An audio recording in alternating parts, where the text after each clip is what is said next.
Hey, what's up? What's up, RK? What day is it? Sunday.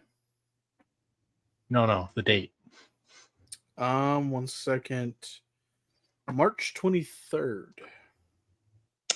We're supposed to be somewhere. Oh shit. We're supposed to be in Europe. Yeah. Oh, Ron Kina's gonna kill you. Rody Codes is gonna have something to say about that. That's not a real name. Quiet on set. Places, everybody. And action.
That was different.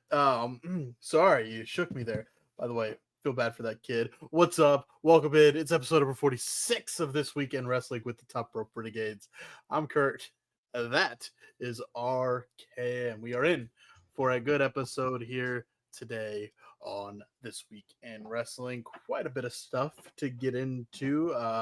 Obviously, John Cena's, as you saw at the end of the intro video there, John Cena completely destroying a kid's spirit moments after the kid screamed out, "I love you," and John said, "Yeah, you're a toxic relationship, kid. Get the fuck out of my face." How you doing, RK? I love it. All the John Cena fans being told they're pieces of shit. It's great. Yeah, it's fun stuff. I'm not wearing his hat. I'm protesting John Cena right now. I'm not, but wow. Imagine being in Brussels. You go to merch stand, you got all this John Cena merch, brand new. You deck yourself out in the shirt, the hat, and he comes out and just destroys you. You're all pieces of shit. I'm Thanks for selfish. buying my merch, but you still all suck. Good stuff from Cena. We'll get into it when we break down Monday Night Raw, of course. We'll break down all the weekly shows. We'll get into the news and all that. We're gonna have some fun here to kick off the show. RK will start things how we always have been recently. We'll do the guest the wrestler segment now, and then we're gonna vote. We're gonna cast our own individual votes for the Slammy Awards. Those have been released by WWE, the yearly awards that will be handed out, I think, WrestleMania weekend. Kathy Kelly, Big E being the hosts of that. So yeah, RK, shall we dive into it with the guest the wrestler? I know we got a lot to get into today, so let me grab my notebook and let's not dilly dally. Is that a word? Do people say that nowadays still? I mean, if you're from the 40s, sure. I forgot I wrote quotes of the week. I was starting that one. It's all Michael Cole saying, "I haven't yeeted like that in 30 years, and I love Kodak Black." Thanks, Michael Cole. That's not true. Thanks, Michael Cole. Appreciate that. All right, I'm ready. I'm ready to rock. All right. I didn't get it last week. On yours, so we're gonna see if I can get this one. All right, man. Before I start asking questions, I'm gonna ask a question. What's the difficulty level on your end on this one? What do you think? On a scale of Easy. 1 to 5 million, probably like 3,755,639. So I'm gonna take that as a scale of 1 to 5 and say a 3.5. Cool. All right. Let's do the I don't know how classic. you round down from 3.67 to 3.5, but American math. All right, let's do the classic. Dane. Oh wait, that's supposed to your be line. me. Yeah. I'm gonna do the classic. Is this a wrestler active? Yes. Is this wrestler a female? No. I don't think you've done a female wrestler yet. All right, active. Active in the WWE? No. Oh, okay. This is gonna be fun. Active in AEW? Yes. All right. Has this female been, or is this female? Has this male been? I had the female thing in my mind. Has this male been in WWE? Yes. All right. I feel like I might be able to start really narrowing this down. Has this person been the AEW World Champion? No. No. Okay. Is this Adam Cole? No. Is this okay? Not a okay. Has he been the WWE World Champion? No. No. Okay. Shelton Benjamin. Yes. All right, let's go. Interesting fact about Shelton Benjamin: he's a 3-time Ohio Valley Wrestling Southern Tag Team Champion with Brock Lesnar. They were running shit in OVW, huh? What else is it? He was PWI Tag Team of the Year 2003 with Charlie Haas. Hey, that was Team Angle right there. Team Angle, Kurt Angle and the boys. All right, yeah. I got that one pretty quick. 9 questions. Let's go. 9 questions. All right, man. I'm ready now. What you got for me? Is this wrestler non-female? Yeah, yes. Is this wrestler active? Yep. Yes, he is. This wrestler active in WWE? No. Has he been active in WWE? Yes, he has. Is he active in AEW? Yep. All right. Well, now is this Chris Jericho? You can just start going down the line. No. Okay. Has this wrestler been AEW champion? No. Has You mean this world- wrestler been WWE When you ask, champion? World heavyweight world main title. No. And I don't even know if this person's been a champion in AEW, but no. And then to answer your WWE question, no. Not a world champion.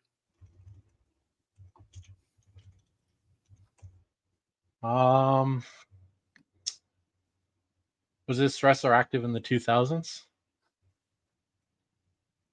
No. Yeah. Yep. Okay. I was scrolling too much here. Was this wrestler married to Britt Baker or dating Britt Baker? Yeah. Is it Adam Cole? No, it's not. Yeah, it's Adam Cole. Fuck. What's this person? Oh. That was easy. I just wanted to add an extra question. You stumbled on 2000s, so that meant that he was active very late 2000s, so or not maybe not active, but yeah. What I stumbled was I was all the way down at the bottom trying to see if he's won a title in AEW, and then I scrolled up his debut was 2008. Yeah. He did Ring of Honor in 2009. And that's when he became brother. Okay, that was easy. That was easy this week. That was fun. All right. Well, you have in front of you WWE.com and the Slammy Awards, quite a few categories and whatnot, and we are both going to cast our votes um, as we do this here. And then we're starting things off according to WWE.com, and that is Female Superstar of the Year. The nominees are Liv Morgan, Rhea Ripley, Bailey, Nia Jax, Tiffany Stratton, Chelsea Green, and Io Sky. Let's do something here. Because we can just say who ours is and then make our vote, and that's boring. Each category, let's guess each other's vote.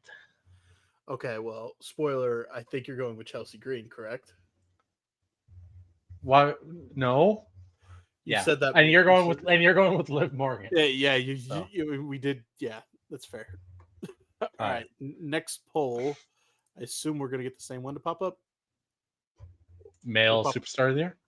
No, for some reason I'm getting a million ads. Hold on here. Oh, All right, NXT superstar of the year. No. Yeah, that's what popped next for me, but not okay. Okay. So NXT. All right. The nominees are Obafemi, Roxanne Perez, Trick Williams, Ethan Page, Julia, and Kalani Jordan. RK, I'll let you guess first. I'm gonna say you're gonna pick Roxanne Perez. I am 100%. She basically was NXT the whole year. She was really. She still kind of is kicking around. Yeah, I'm Roxanne Perez. Yours, Stephanie McCour is not on here, so that means you would go Ethan Page. You are not correct. Then it's Obafemi. It is Obafemi because that man has absolutely dominated NXT for the past year. Absolutely dominated NXT for the past year. Ethan Page, he's only been there for half the year. He did do a lot. I understand. I just weren't sure if your fandom was gonna. No, this is gotta be fair. So next up is Rivalry of the Year. I'm on Male Superstar, but I can go to Rivalry of the Year. No, this is weird. It just picks random. So I don't even fucking see Rivalry of the Year. Hold on.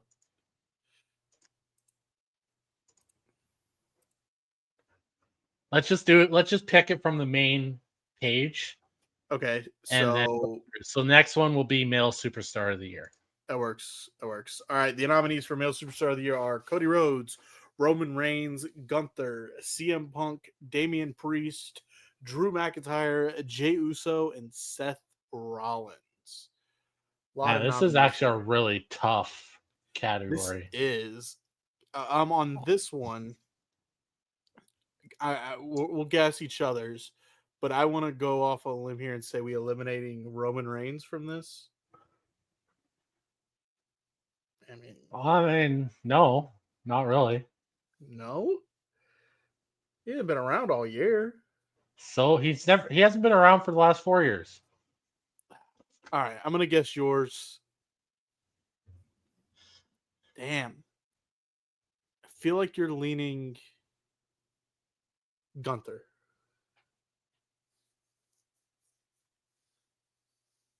I honestly,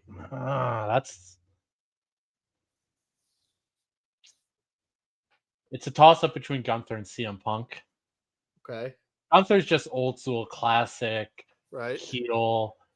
Just yeah, you know what? You're right. 100%. You're right. Gunther. I'm picking Gunther. Okay. I was on the fence. You kind of maybe made my choice for me, but Gunther is definitely there. For you, you're a Cody crybaby, so I'm gonna say you're gonna say Cody Rhodes. Nah, I do not have Cody Rhodes selected. Oh well, you're wrong then. Deep in your heart, in the cockles of your, I'm looking in at your the cockles. I don't have Cody selected right now. In your cockles of your soul. Okay. You want to say Cody Rhodes, but you don't want the millions and millions of listeners to know that you're a Cody crybaby, but he is. He's wearing a Cody Rhodes shirt. Fuck, you're right. It's Cody, isn't it? Every week he's roadie codes. It's got to be fake. Ah, fuck, you're right. It's Cody. I was going CM Punk though, man. No, you're a Cody crybaby through and through. You're right. You convinced me. Submitting Cody Rhodes. All right. So then you said back to that main screen. Next one would be most memorable entrance. All righty. Most memorable entrance. The nominees for the Slammies are Cody Rhodes at WrestleMania, Jey Uso on the Raw on Netflix debut with Travis Scott, Roman Reigns WrestleMania entrance, The Rock's WrestleMania entrance, Bayley's WrestleMania entrance, Randy Orton at Bash in Berlin, Seth Rollins at WrestleMania with the Philadelphia Mummers Band. There's a lot of options. Sami Zayn in Montreal with Jey Uso, Sami Zayn at WrestleMania with Kevin Owens and Chad Gable, Logan Paul at SummerSlam with MGK, Dominic Mysterio at Bad Blood with Liv Morgan and the Lowrider. Forgot about that. And then Drew McIntyre at WWE Clash at the Castle. Holy shit, there's a lot of options here. Yeah, there really is. I already know mine, so. I'm trying to figure out if you're going fandom here on this one, so I'm going to say you're going with Bayley. No. No. Are you going with the same one I am? Is it? Say it on three. We'll say it on three. One, okay. 2, 3. The Rock. Randy Orton at. Oh. I think yours is The Rock, though. I'm going to guess The Rock for you. Yeah, it is. I thought the flamethrower thing was cool. Randy Orton, yeah, you're right. That one was fire, wasn't it? The crowd. That crowd. Oh, man. You want to talk about goosebumps. That's a goosebumps moment. All right, well, there's most our votes for most memorable entrance. Up next would be OMG moment of the year. OMG. Does the third Dominic Mysterio heel turn of his heel career while being a heel count? Does that really count? I don't know. Yeah, there's a lot of these. Holy shit. Cody Rhodes versus Roman Reigns. Cody beating Roman at WrestleMania. Dom turning on Rhea Ripley with Liv Morgan at SummerSlam. Kevin Owens turning on Randy Orton and Cody Rhodes in October. The New Day turning on Big E at Raw. This is the first ones are damn near just all heel turns. Tiffany Stratton's Money in the Bank cash in on Nia. Damian Priest's Money in the Bank cash in Drew McIntyre. The Wyatt Six debut on Raw. Braun Breaker spearing Aisha Speed at the Royal Rumble. These are tough, actually. Damn it. Bronson Reed hitting a tsunami on Braun Strowman onto a car. John Cena turning on Cody Rhodes at Elimination Chamber. Roman Reigns returning at SummerSlam. And then Io Sky beating Rhea Ripley to become Women's World Champion on Raw. Holy shit, there was some OMG moments in this past year. Jeez. How do you just pick one of those? Oh, if I had to pick, I got mine. If I had to pick, it's a toss-up between two that I would have to pick. Fuck. But if you guess either of my two that are in my head, but I'm definitely picking one, I'll give it to you. Wyatt Six debut on Raw. Yes. Can you guess what the other one would have been?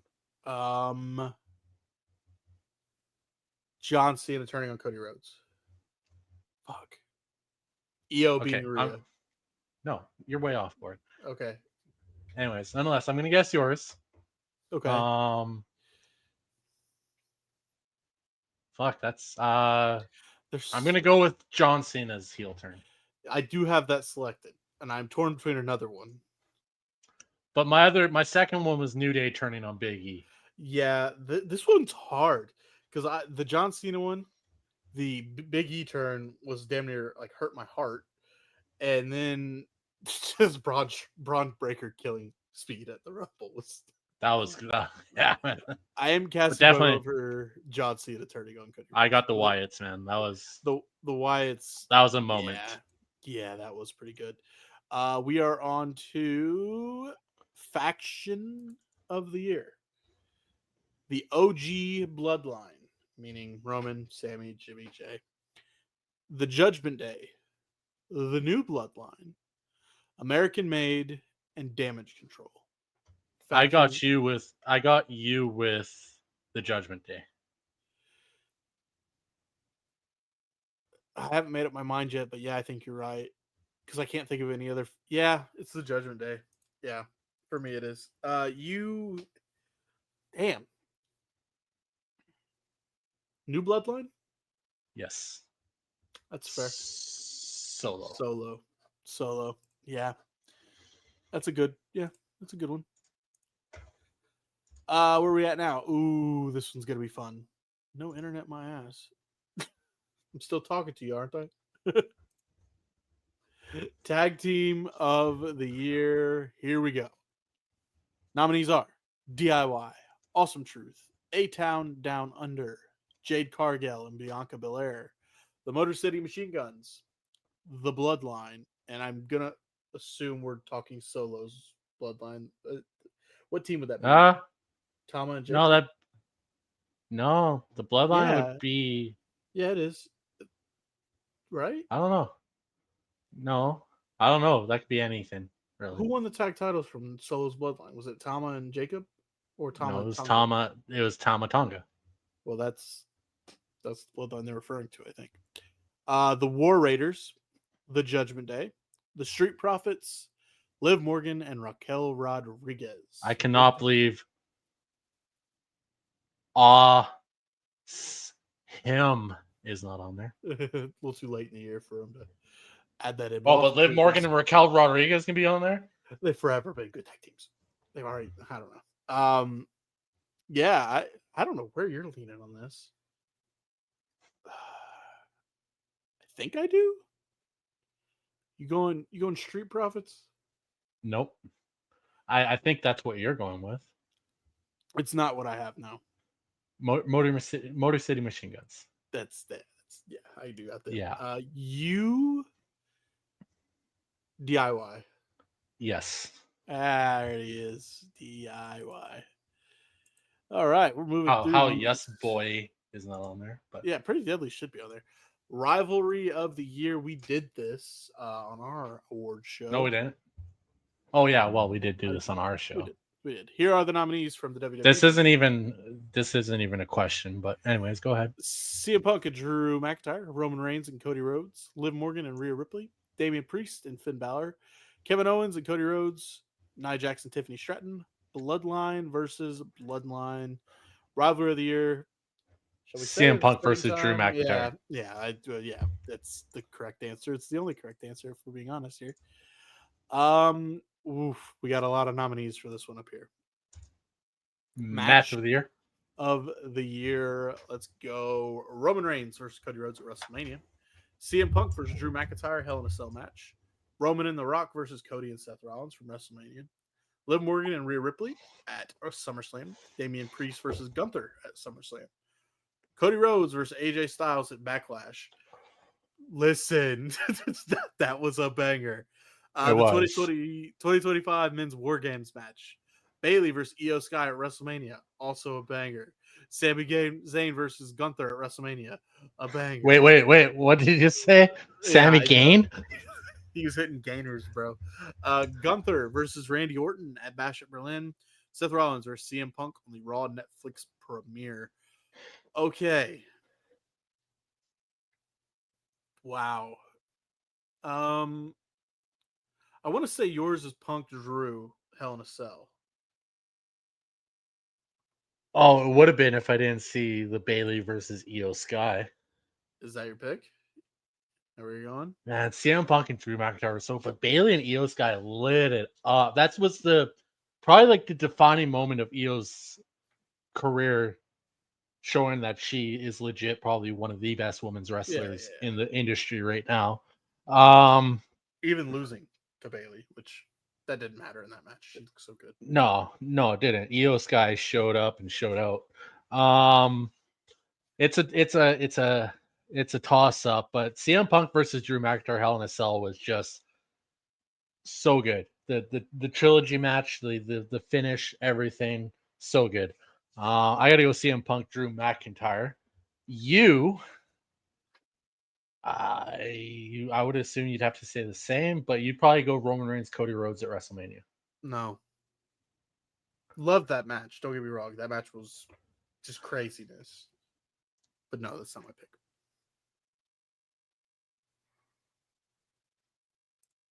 Okay. Oh, am I telling you now? I went Cody Rhodes, AJ Styles, and Backlash. Because when that popped up, it made my mind go, "Oh my god, that was such a good match."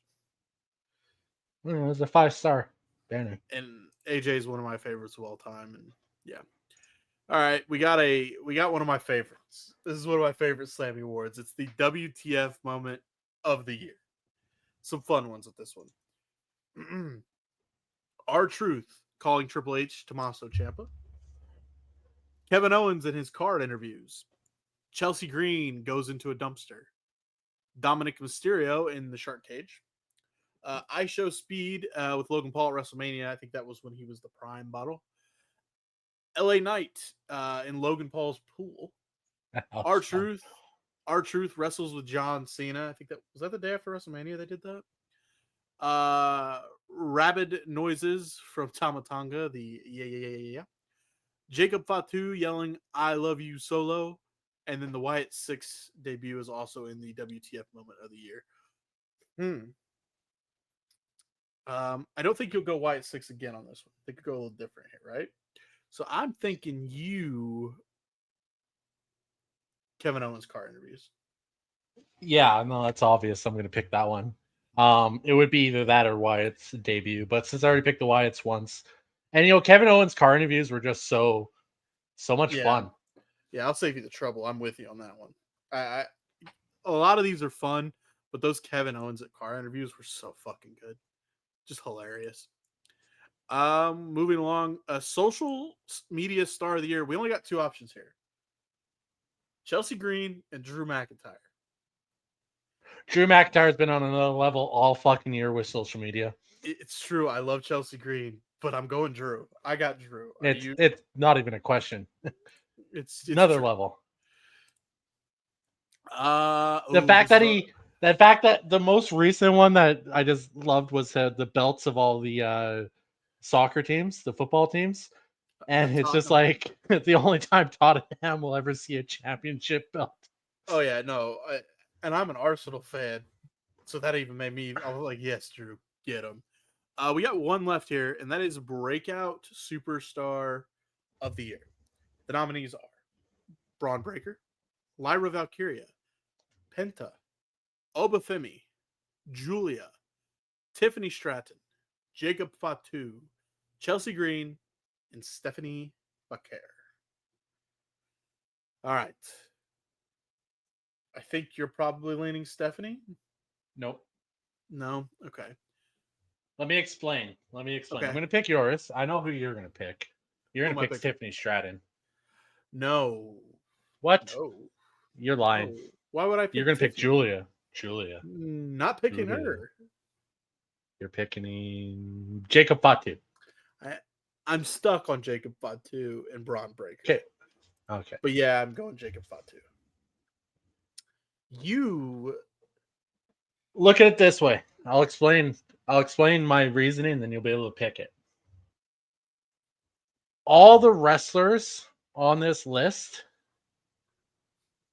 have a background somewhere else before they broke out. Whether it was NXT, New Japan, AAA, whatever. Okay.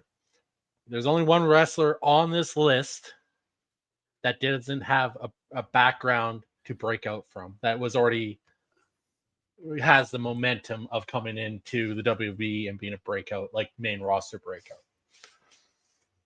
So Obafemi? Obafemi. Yeah. Literally out of nowhere.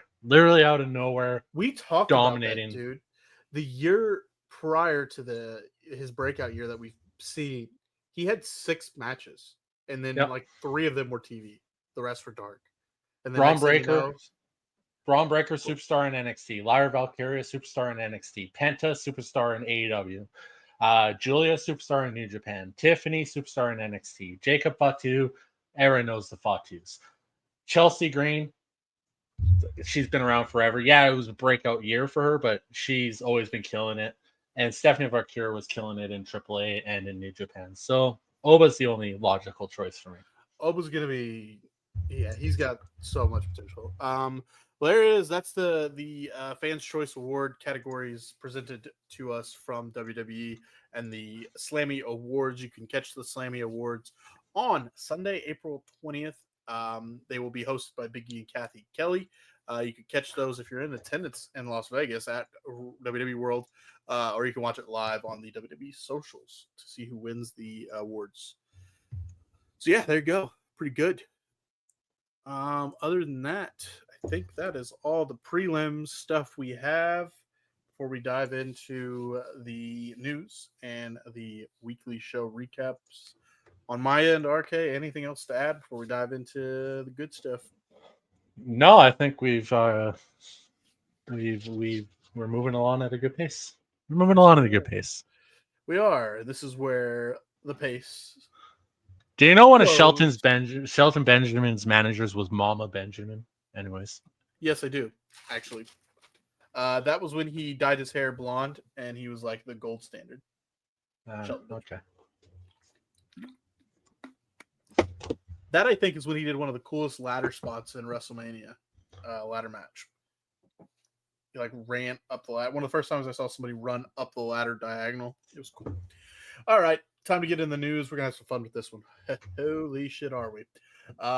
This is from March 17th to today, the 23rd. Here we go with the hit piece. You will just have to cope with it. Sources close to AEW have said that Adam Copeland's limited number of pinfall losses since debuting in AEW is not due to unwillingness to lose, but rather a lingering back injury. Cope's injury prevents him lingering back injury. A lingering back injury. Cope's injury prevents him from laying flat for more than 2 seconds, affecting his ability to take pins. There's some satire there, I assume, but I mean, hey, we know of Adam Copeland's injury history, and you know what? You can't fault the guy if he can't lay down for more than 2 seconds. It's hard. It's hard. It's hard. This story that I'm about to read, I saw making the rounds, and it made me laugh pretty hard. How convenient that this story comes out, right? Hilarious that Fightful is coming out with a story about how Adam Copeland, formerly known as Edge in WWE, wanted Finn Balor to go over in their Hell in a Cell match. Finn Balor was the demon in this instance, but it was Vince McMahon who was against it. Mentioned, mind you, here, this Hell in a Cell match took place years ago, but suddenly, all of a sudden, it's being revealed after Edge has been called out for not taking pins. Very interesting, wouldn't you say? It sounds like fake news to me. Sean Ross Sapp just out of nowhere is like, oh, by the way, a couple years That's ago. right. I forgot to report this 4 years ago. Right. And dude, no, he didn't. If he had that 4 years ago, he would have put that out there in a heartbeat because he is a whore for attention. Wow. Yeah, I said it. Mysterious Auteur. or disheveled millionaire. I don't know what auteur means. they think they're artistic. They think they're artistic, that they're very worldly. Okay. Yeah. This fucking guy. In honor of the announcement of the roast of WrestleMania hosted by Tony Hinchcliffe. I know where this is going now. Grok. This is Elon Musk's X AI platform he has installed, where basically you could just ask Grok to do anything and it'll do it for you. All AI generated. Somebody asked Grok to take a shot at roasting Tony Khan, and RK, I feel like we're gonna have that full story on page 69. Nice. Would you like to take it from here? Or do you want me to read? So Grok X's AI platform roasted Tony Khan. This is gold. This is so good. All right, let's take a swing at Tony Khan, the wrestling world's resident trust fund kid with a passion for booking matches like he's playing WWE 2K on easy mode. Pause. Just pause. The fact that this is AI doing this sounds like some shit you would type up. Carry on. I'm sorry. This guy's got more money than sense, running All Elite Wrestling like it's a vanity project fueled by his dad's checkbook and a dangerous cocktail of Red Bull and delusion. I can't even with this. This is so good. And very accurate, actually. Fuck. He's out All here right. tweeting like a 14-year-old fanboy who just discovered the internet, hyping every show as the greatest night in wrestling history. Fucking Bro, get him, Gronk. calm down. Fucking get him. Calm down. Calm down. It's just Wednesday. Tony's got the charisma of a wet sock. Why did that get me so hard? Calm down. It's just Wednesday, dude. Calm down. Tony's got the charisma of a wet sock and the business acumen of a guy who thinks ratings are just hugs from his mom. He signed half the wrestling world to AEW, yet somehow the shows feel like a chaotic indie card where everyone gets a turn, but nobody knows why. He's the type to call himself a genius for putting together a match that sounds super cool on paper, like a dream match between two guys who peaked in 2012, but then it ends up a 20-minute spot fest with no story and a screwy finish. And let's talk about his wardrobe. Let's talk about his wardrobe. My man dresses like he's perpetually late for a Zoom call with his accountant. That scarf isn't fooling anyone, Tony. You're not a mysterious auteur. You're just a dude who thinks disheveled millionaire is a vibe. Stick to buying sports teams and let someone else still steer the ship before AEW becomes the wrestling equivalent of a midlife crisis. God, the fact that AI would come up with this is ridiculous. Fucking drop the mic. I don't know how or what. I don't get. Like, I don't know how AI works that well. I get it, but like at the same time, I don't know. The fact that I feel like it compiled all of the people that have shit talked Tony Khan on X and was like, and it found more of that than the good stuff. Right. It's like, oh well, I can work with this. I'm gonna pick out the best shit. And I think every show is the greatest night in wrestling history. Bro, calm down. It's just Wednesday. Calm down, dude. It's just fucking Wednesday. You don't have to. The fact that the AI is ridiculous. It picks up like little nuances of the wrestling industry, like bro, Vince Russo, come on. And like yeah, that's fair. That's fair. A dangerous cocktail of Red Bull and delusion. Yeah, that's good. That's good. I feel like I drink that myself, to be fair. Let them cook. A dream match between two guys who peaked in 2012. That is so accurate. Oh my god, just too good. Too good. I don't know what you got in your news, but are you going to talk about Jon Moxley's spot on Dynamite? Okay. All right. I just want to make sure that's in there somewhere because what the fuck was that? Can't wait to talk about that. Yeah, take it away, man. Take it away. Yeah. This is gonna have a lot of references because I didn't have time to give my sources a call, so I had to go to the dirt sheets. But nonetheless, Fightful Select says San Diego is currently under consideration to host Survivor Series this year. Okay. If it's in San Diego, you know Bailey's in that women's one. Just also probably Rey Mysterio. Okay, cool. PW Nexus claims Aleister Black is expected to make his return to WWE on the first episode of SmackDown following WrestleMania 41. Maybe. They're really putting these vignettes out there. If those are his, I think they are. Well, do we know they're his? No. I don't know if it's Rey Fenix in the other one either. So some people deciphered that one that was on SmackDown, and we'll get into it, but some people deciphered it as for something. Some people said 24, but 24 is a Thursday. So, but the 4th, I think, is a Friday. Yeah, the 4th is a Friday. So some people have deciphered it as 4/4/25, but that's before WrestleMania. That's way before. Well, not way before, but a couple weeks prior. But nonetheless, some people have deciphered that as that. There's no other 4s in April. Yeah, so anyways, nonetheless.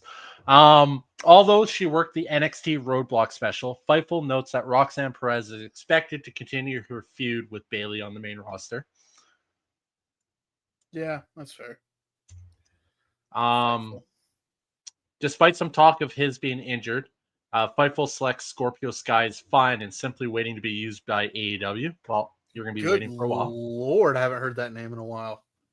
Yeah, well, apparently he's perfectly fine and just waiting. You're going to keep on waiting. When was Scorpio Sky's last match? Cage match. You can move on. I just want to see what the fuck. I feel like he hasn't matches. Here we go. He hasn't He must have done. wrestled. He's must have done stuff in New Japan though. No. His last match for AEW was on a collision on, it looks like, September 16th of 2023. Oh God. His last match was earlier this month on the 15th, and that was for Epic Pro Meanest of Times. He's done a GCW show, he's done a DPW show, teaming with Frankie Kazarian. Deep double penetration wrestling. That's a porn company, dude. No, it's Deadlock Pro Wrestling. He teamed with Boys. Frankie Kazarian in double penetration wrestling. Yeah. Damn. So I guess technically his last. I'm a child. Your generation's even more fucked than my generation, but my generation is a bunch of 40-year-olds that are still fucking 14. Technically, his last match under the AEW umbrella, if you consider Ring of Honor a part of that, was still in 2023, and that would have been October 7th. Tony Khan would like you to believe that. So yeah, he hasn't wrestled for AEW or Ring of Honor since 2023. From I want to add this, he was out of, according to Cage Match, his last match would have been that October 7th, 2023, and then he almost was a year, just less than a year before he appeared again, having a match September 29th, 2024. So why the fuck we talk about Scorpio Sky so much? You're right, carry on. You could have just went with his last match was like 2 years ago. Move on. But yeah, keep fucking waiting. Apparently WWE was ecstatic over the reception John Cena got for his appearance promo in Brussels. They apparently loved how the entire segment played out. Well, the fans didn't. I'll tell you that. No, the fans did what they were. But he did fucking kill it. He did absolutely kill it. Probably one of the best promos he's ever cut. You know, for 20 plus years, John's been waiting to cut that fucking heel promo like that. And he didn't really change anything. Everything was still him. Everything was still him. I get it. The look, nothing changed. Nothing changed. Because us fans are some sons of bitches is why, and you get nothing. But the fact that he could not change anything and completely change everything is amazing. He's one of the best to ever do it. Asked about the WWE statuses of potential Bloodline members Hikuleo and Lance Anoa'i. Did I say it right this time? Anoa'i. I was closer. I'll give it to you. On a recent Fightful Select Q&A podcast, Sean Ross Sapp said both are signed. Not long after joining the company, Anoa'i suffered an injury that will keep him out until later this year. Hikuleo's situation is less clear. Sources in WWE Creative said they've known for months Hikuleo is on the internal roster, but they've never been told to factor him into plans yet. What happened to that one rumor of Cobb? You got something on that coming up? No, I don't know. It might have just been a rumor. On that same podcast, Sean Ross Sapp, I definitely want to call him a different name, said that Jeff Jarrett's feud with MJF was supposed to last longer, but Tony Khan ended it to start building to MJF's feud with Heyman Page. Regarding AEW's ending Jarrett's world title chase angle without resolving it, Sapp said it wasn't good, it didn't work, and they moved away from it. No shit, it didn't work. Jeff Jarrett's old as fuck, and he shouldn't be chasing a world title. No. Who was it? Bubba Ray. Bubba Ray recently said on his show, Tony Khan's got to stop booking AEW off of Twitter and start booking it from his heart. No, don't do that either. Stop booking. Hire somebody else to do it. But you get what Bubba's saying. He flips and flops to what the fans are saying online. Hire Vince Russo for all I care. Vince will probably fucking do a better job than Tony, or he'll run it to the ground. Either or, I'm happy. And we're bound to see more.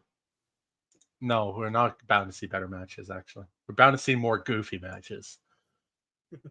The Wrestling Observer says that while there may be, I can't speak. While there may indeed be a WrestleMania roast on 420 after WrestleMania 41, which has since been confirmed, it will be more of a Tony Hinchcliffe show than a WWE show. Shut the fuck up, Dave. They're having fun with it, and nobody likes other companies having fun. Nope. Not allowed to do that, man. Nope. Mustafa Ali dislocated his jaw during the main event of Sacrifice, but reset it, finished the match, and isn't expected to miss any scheduled appearances. That's a nothing burger to me. Cool. Fuck off. You dislocate your jaw at work. Are you resetting it right there and going back to work? Yeah, I'm fucking committed to the job that I do, dude. No. You're going home. That you're crying for a bit. You're posting some shit on Facebook. You're gonna make people worried for you.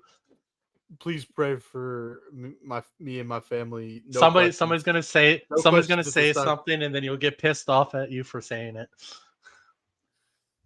PW Insider received word from WWE that John Cena will not be receiving a Lifetime Achievement Award. Yeah, no shit. Over WrestleMania weekend, as some promotional materials had stated. However, you can still book a lunch with him for $25,000. Wait, I didn't see anything about him receiving a Lifetime Achievement Award. PW Insider, what do you expect?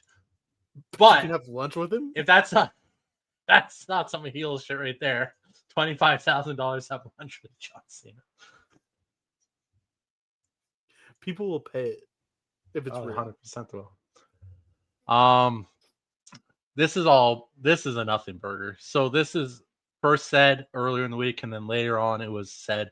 We'll get to it all. This is just throughout the week. So some Notice Fanatic Events tweeted word to fans that Alexa Bliss will no longer be attending WWE World during WrestleMania 41 weekend.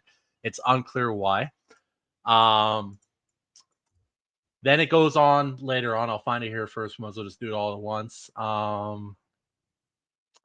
Fightful's Sean Ross Sapp believes WWE originally had a tag team program planned for Alexa Bliss at WrestleMania 41 before she was pulled from events of that week. And then, it finally came out that according to Wrestling Observer, they're the ones that fixed all of this, oddly enough. The belief is that Alexa Bliss will return to WWE programming when they start the Wyatt Six back on SmackDown. So everybody early in the week were like going, oh my God, Alexa Bliss has been pulled from all her stuff at WrestleMania. What's going on? It's just like, well, Wyatt Six are back and they want to run a program with it, so they're rescheduling everything. It's not... Being pulled from Fanatics Fest is interesting, but if she's a part of the Wyatt Six and she's spooky ookie dookie, I guess you don't want her there. What? For kayfabe reasons? What? What did you just say? I said if Fanatics pulled her and she's a part of the Wyatt Six, you don't want her there for kayfabe reasons. Oh, okay. Okay, cool. That's what I thought. I thought you said something else. I said spooky ookie dookie. Okay. Oh, okay. Cool. All right. That's not weird at all. In an update on Lance Anoa'i. Anoa'i. That's not how it's spelled though. Anoa'i. Anyways. I'm sorry, I butchered your name. I don't mean it. But anyways, in an update on his status with WWE, Dave Meltzer said on Wrestling Observer Radio that there has been criticism of Anoa'i that he may not make it. Thought he was fucking hurt. I don't know. These dirt sheets got to get their shit figured out. They need to coincide with each other. Tyler Bates should be returning to action soon, and when he does, he will be a member of the Raw roster. Singles or with Pete? We'll see. It's hard to say. Frankie Kazarian told JBL and Gerald Briscoe that the current internal focus for TNA is to secure a better TV deal on a bigger network. That's kind of why you saying that shit, bro? Y'all got a TV deal right now, don't they? No, they're only on. Well, they got Canada, but Canada doesn't count as a TV deal. They technically do have one in the States. I think it's on like Access TV or some shit like that. It's not like They want to be on an actual network. Yeah. I don't know where they. Now would be the time to strike while the iron's hot because they are hot right now. I would see if CW wants to run them on Thursdays. You got the partnership with NXT. If CW wants to, maybe have more wrestling on their shit with TNA as well, why not? WWE either has or is planning to ask about having Sting serve as Lex Luger's inductor at the Hall of Fame ceremony after Luger told them Sting is his preferred choice. That from Fightful Select, which also heard that Sting is telling people he doesn't think he'll be able to because he's under the AEW equivalent of a Legends deal, but it's not clear if his contract would prevent him from appearing at the WWE event. Dave Meltzer went on Twitter and went on a little rant saying, if I was Tony Khan, I wouldn't allow him to do it because they didn't allow Lex Luger to go to AEW for his retirement shit. And blah, blah, blah, blah, blah. No, they let Lex go. He just couldn't appear on camera. Oh, that's right. That story gave me headaches. Lex said like earlier this year, before he was even inducted, announced whatever that he wanted Sting to induct him. And here's what WWE can do: they don't want Sting. Just get Steve Borden. They could do that, but Tony Khan's so dumb he probably didn't know there's fucking a difference. Yeah, I don't.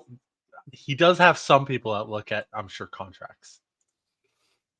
I would think they just Tony Khan, don't be a bitch. If Lex Luger, one of the legends of professional wrestling, wants another legend to induct him, just say yes. I still feel like Tony applied for a job at WWE sometime, got turned down, and now he's a bitch. Well, maybe the AEW sends Lex and then WWE helps them out with something later down the line. WWE buying the company and sending over some writers. Yeah, goodwill. Send Steve Borden over. We'll get back to you.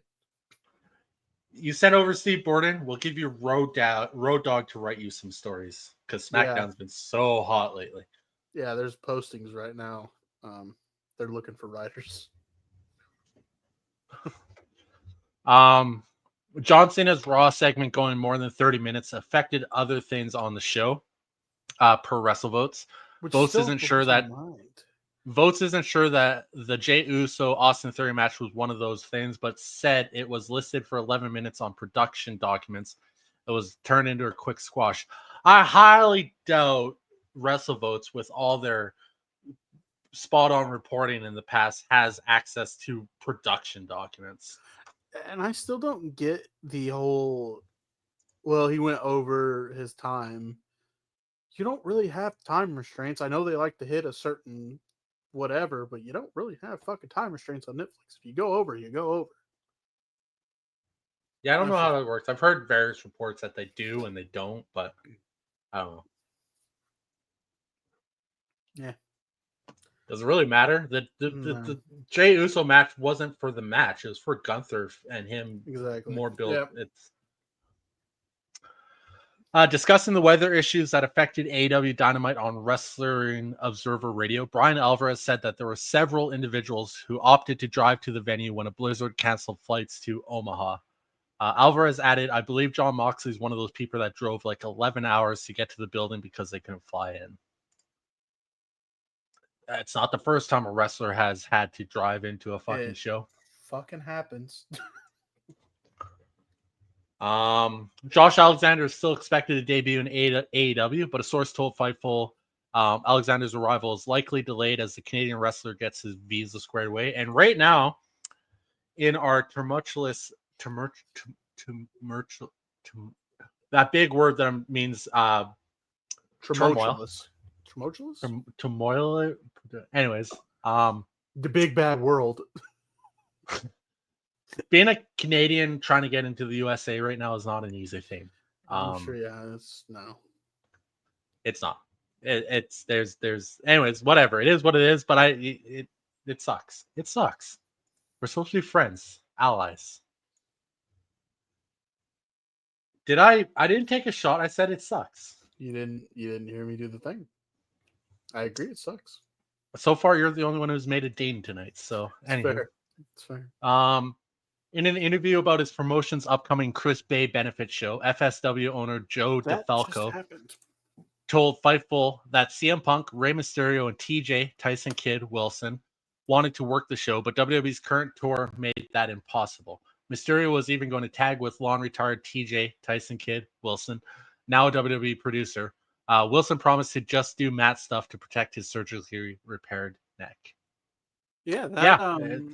I feel like if they were in the States, they could have done it, but they were in Europe. What are you gonna do? That I don't have anything news wise on that, but that was today actually, the Chris Bay benefit. Yep. According to PW Insider, it's expected Eddie Kingston will be cleared to return to the ring this summer. Whether or not he returns is another question. Yeah, we talked about that a little bit. It's he said he's been pissed with the way things have been on TV, and apparently your favorite reporter of all time, Dr. Pornstar Chris Featherstone himself, said that he's contemplating retirement. So, who is Eddie Kingston? Oh yeah. Well, I mean, yeah, he's old, and he's not happy with how things are going in AEW right now, and I don't blame him. Unfortunately, for wrestlers like Eddie Kingston, AEW is probably their only choice.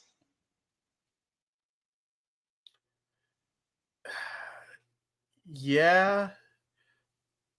Yeah. He's New Japan, maybe? He always is at the strong events prior to the injury, but you're probably right. What's so exciting on your phone that's more important? I was just trying to pull up some news from the Chris Bay benefit. See any coolness that happened. Rey Mysterio sent in a video, and I'm sure I will have a lot on it next week. That's fair. If it just happened today, I don't really do Sunday news. Swerve Strickland, it's in 17th to 23rd. It's in the fucking title. While discussing WWE's announcement about its UK tour in late August, Wrestling Observer Radio's Dave, I swear I don't own any part of AEW, Meltzer, said it's not a coincidence that these dates overlap with AEW's trip to London for Forbidden Door. Shouldn't have been talking shit. Yeah, really. Shouldn't have been talking shit. That's why I look at it. Because it's fact. Because what did I send you earlier this week? Hold on, I got it right here. December 3rd of 2020, Tony Khan. Thank you, great fans who made Dynamite Winter is Coming a huge success for AEW on TNT. We have our best demo rating and a new AEW champion in Kenny Omega. We won the night, and then he posted the AEW versus NXT ratings. They won the night, and now he doesn't say a fucking word about the ratings because they're getting their asses kicked every single week. Shouldn't have been talking shit. Remember? Hey, Dynamite. No, NXT had its lowest rating of 2025 this past week. Yeah, I'm looking at it right now. Actually, 676,000.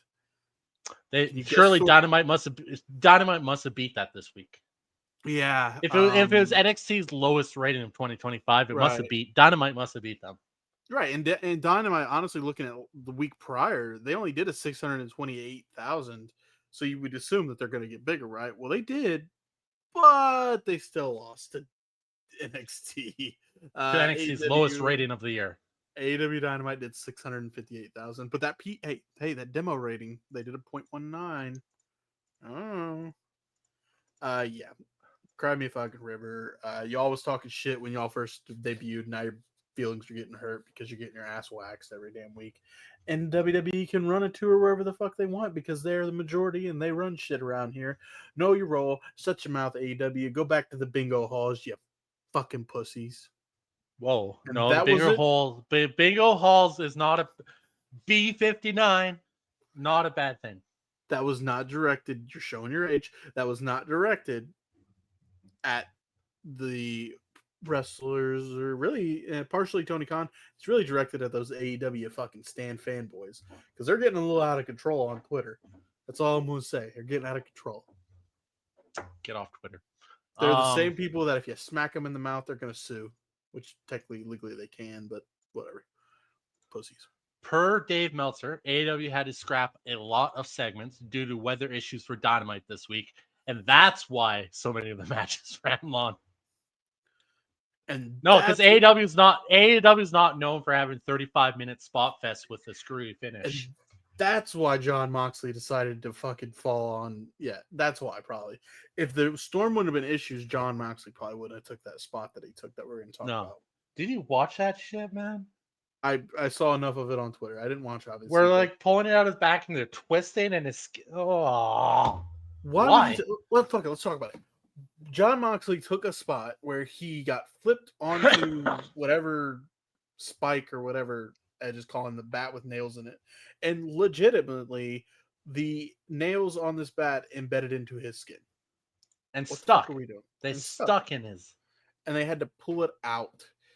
Well, they tried, and then you had Wheeler Yuta there fucking twisting on the thing, and his skin was like, and then the blood. Oh, yeah, it was disgusting. Like it was like, what are you doing? This isn't a death. You're on AEW television here. You're not working a death match on Thriller TV. What are you doing? I hate to break it to you here, but the Observer mentioned that AEW is looking at shock value stuff to get people talking. What are we doing right now? Fuck. Damn it, they got us. They got us. Doesn't make it a good thing, boys, because that, like, why? That's tough. Like, you can't tell me that Renee backstage was going, what the fuck are we doing? Oh, yeah. They got in the car and car ride home, and Renee was like, what the fuck was that? I get it. You love to cut yourself and blade. That's cool. That's part of wrestling. That's not wrestling. Can we finally and now, come to the all the fucking AEW fanboys on fucking Twitter look at me waving like a little freaking fairy, just like those AEW fanboys.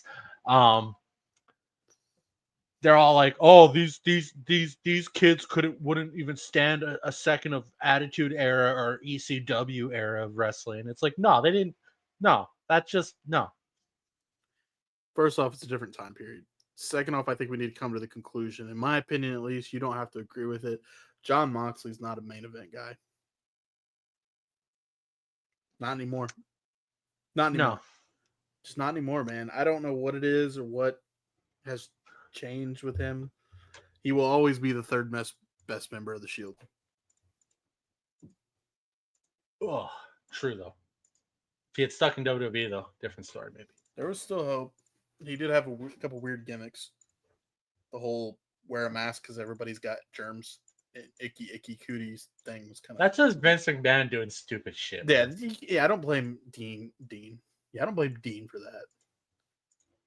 He was WWE champion though. WWE champion though. Don't get it twisted. That man was WWE champion. Yeah. PW Insider claims that there have been discussions about Ken Shamrock going into the WWE Hall of Fame this year. Do they need to throw one more? I think they need to stop doing so many so they don't drag that shit on all the time. No, every time WrestleMania comes around, they got like 6 people on stage halfway through the night going, "Oh, these are the inducted into the Hall of Fame." Then they play like the song. Yeah. It is believed that the location of this year's Money in the Bank PLE will be at the Intuit Dome in Los Angeles. Yeah, I did see when they did the debut on Netflix.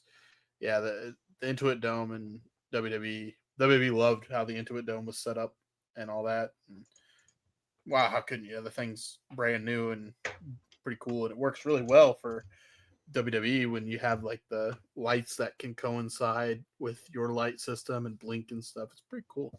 So yeah, makes sense. That is cool.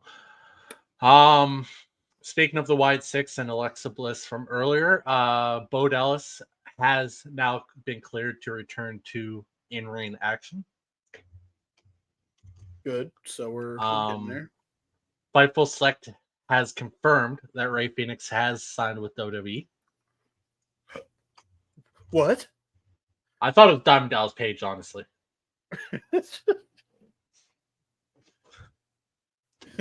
It's me. It's DDP. Remember when DDP was stalking Undertaker's wife? Yeah, and also remember that DDP started wrestling when he was 37 years old. There's still hope for guys like me and you. Still hope. It's because he's just, Diamond Dallas Page is one charismatic motherfucker. He truly is. It's true. How he Um, couldn't get the stalker gimmick over is beyond me. beyond me. Dave Meltzer notes that demand is not strong for AEW's Dynasty pay-per-view on April 6th in Philadelphia. Meltzer was told by those living in the area that they've seen no local promotion of it at all. When is it supposed to take place? April 6th, like 2 weeks. What's Literally that like 2 announced? weeks. What's Literally 2 weeks announced? from now. Here's what's Uh, announced. Moxley. Oh, you want to talk about what's been announced? How about the double pin by Ricochet and Mike Bailey, and then they both get put into a triple threat match with Kenny Omega because they both pinned Mark Davis at the same fucking time. What the fuck are we doing? That was stupid, but it was them saying we got a new That's toy. almost as Mike. dumb as Ricochet and Ospreay pinning each other at the same fucking time. Yeah, that was them saying Ricochet is getting his. We're putting Ricochet in a title match so he can do his heel stuff and be aha. We got this shiny new toy, Mike Bailey, who is fantastic. I do like Mike Bailey. Don't get me wrong.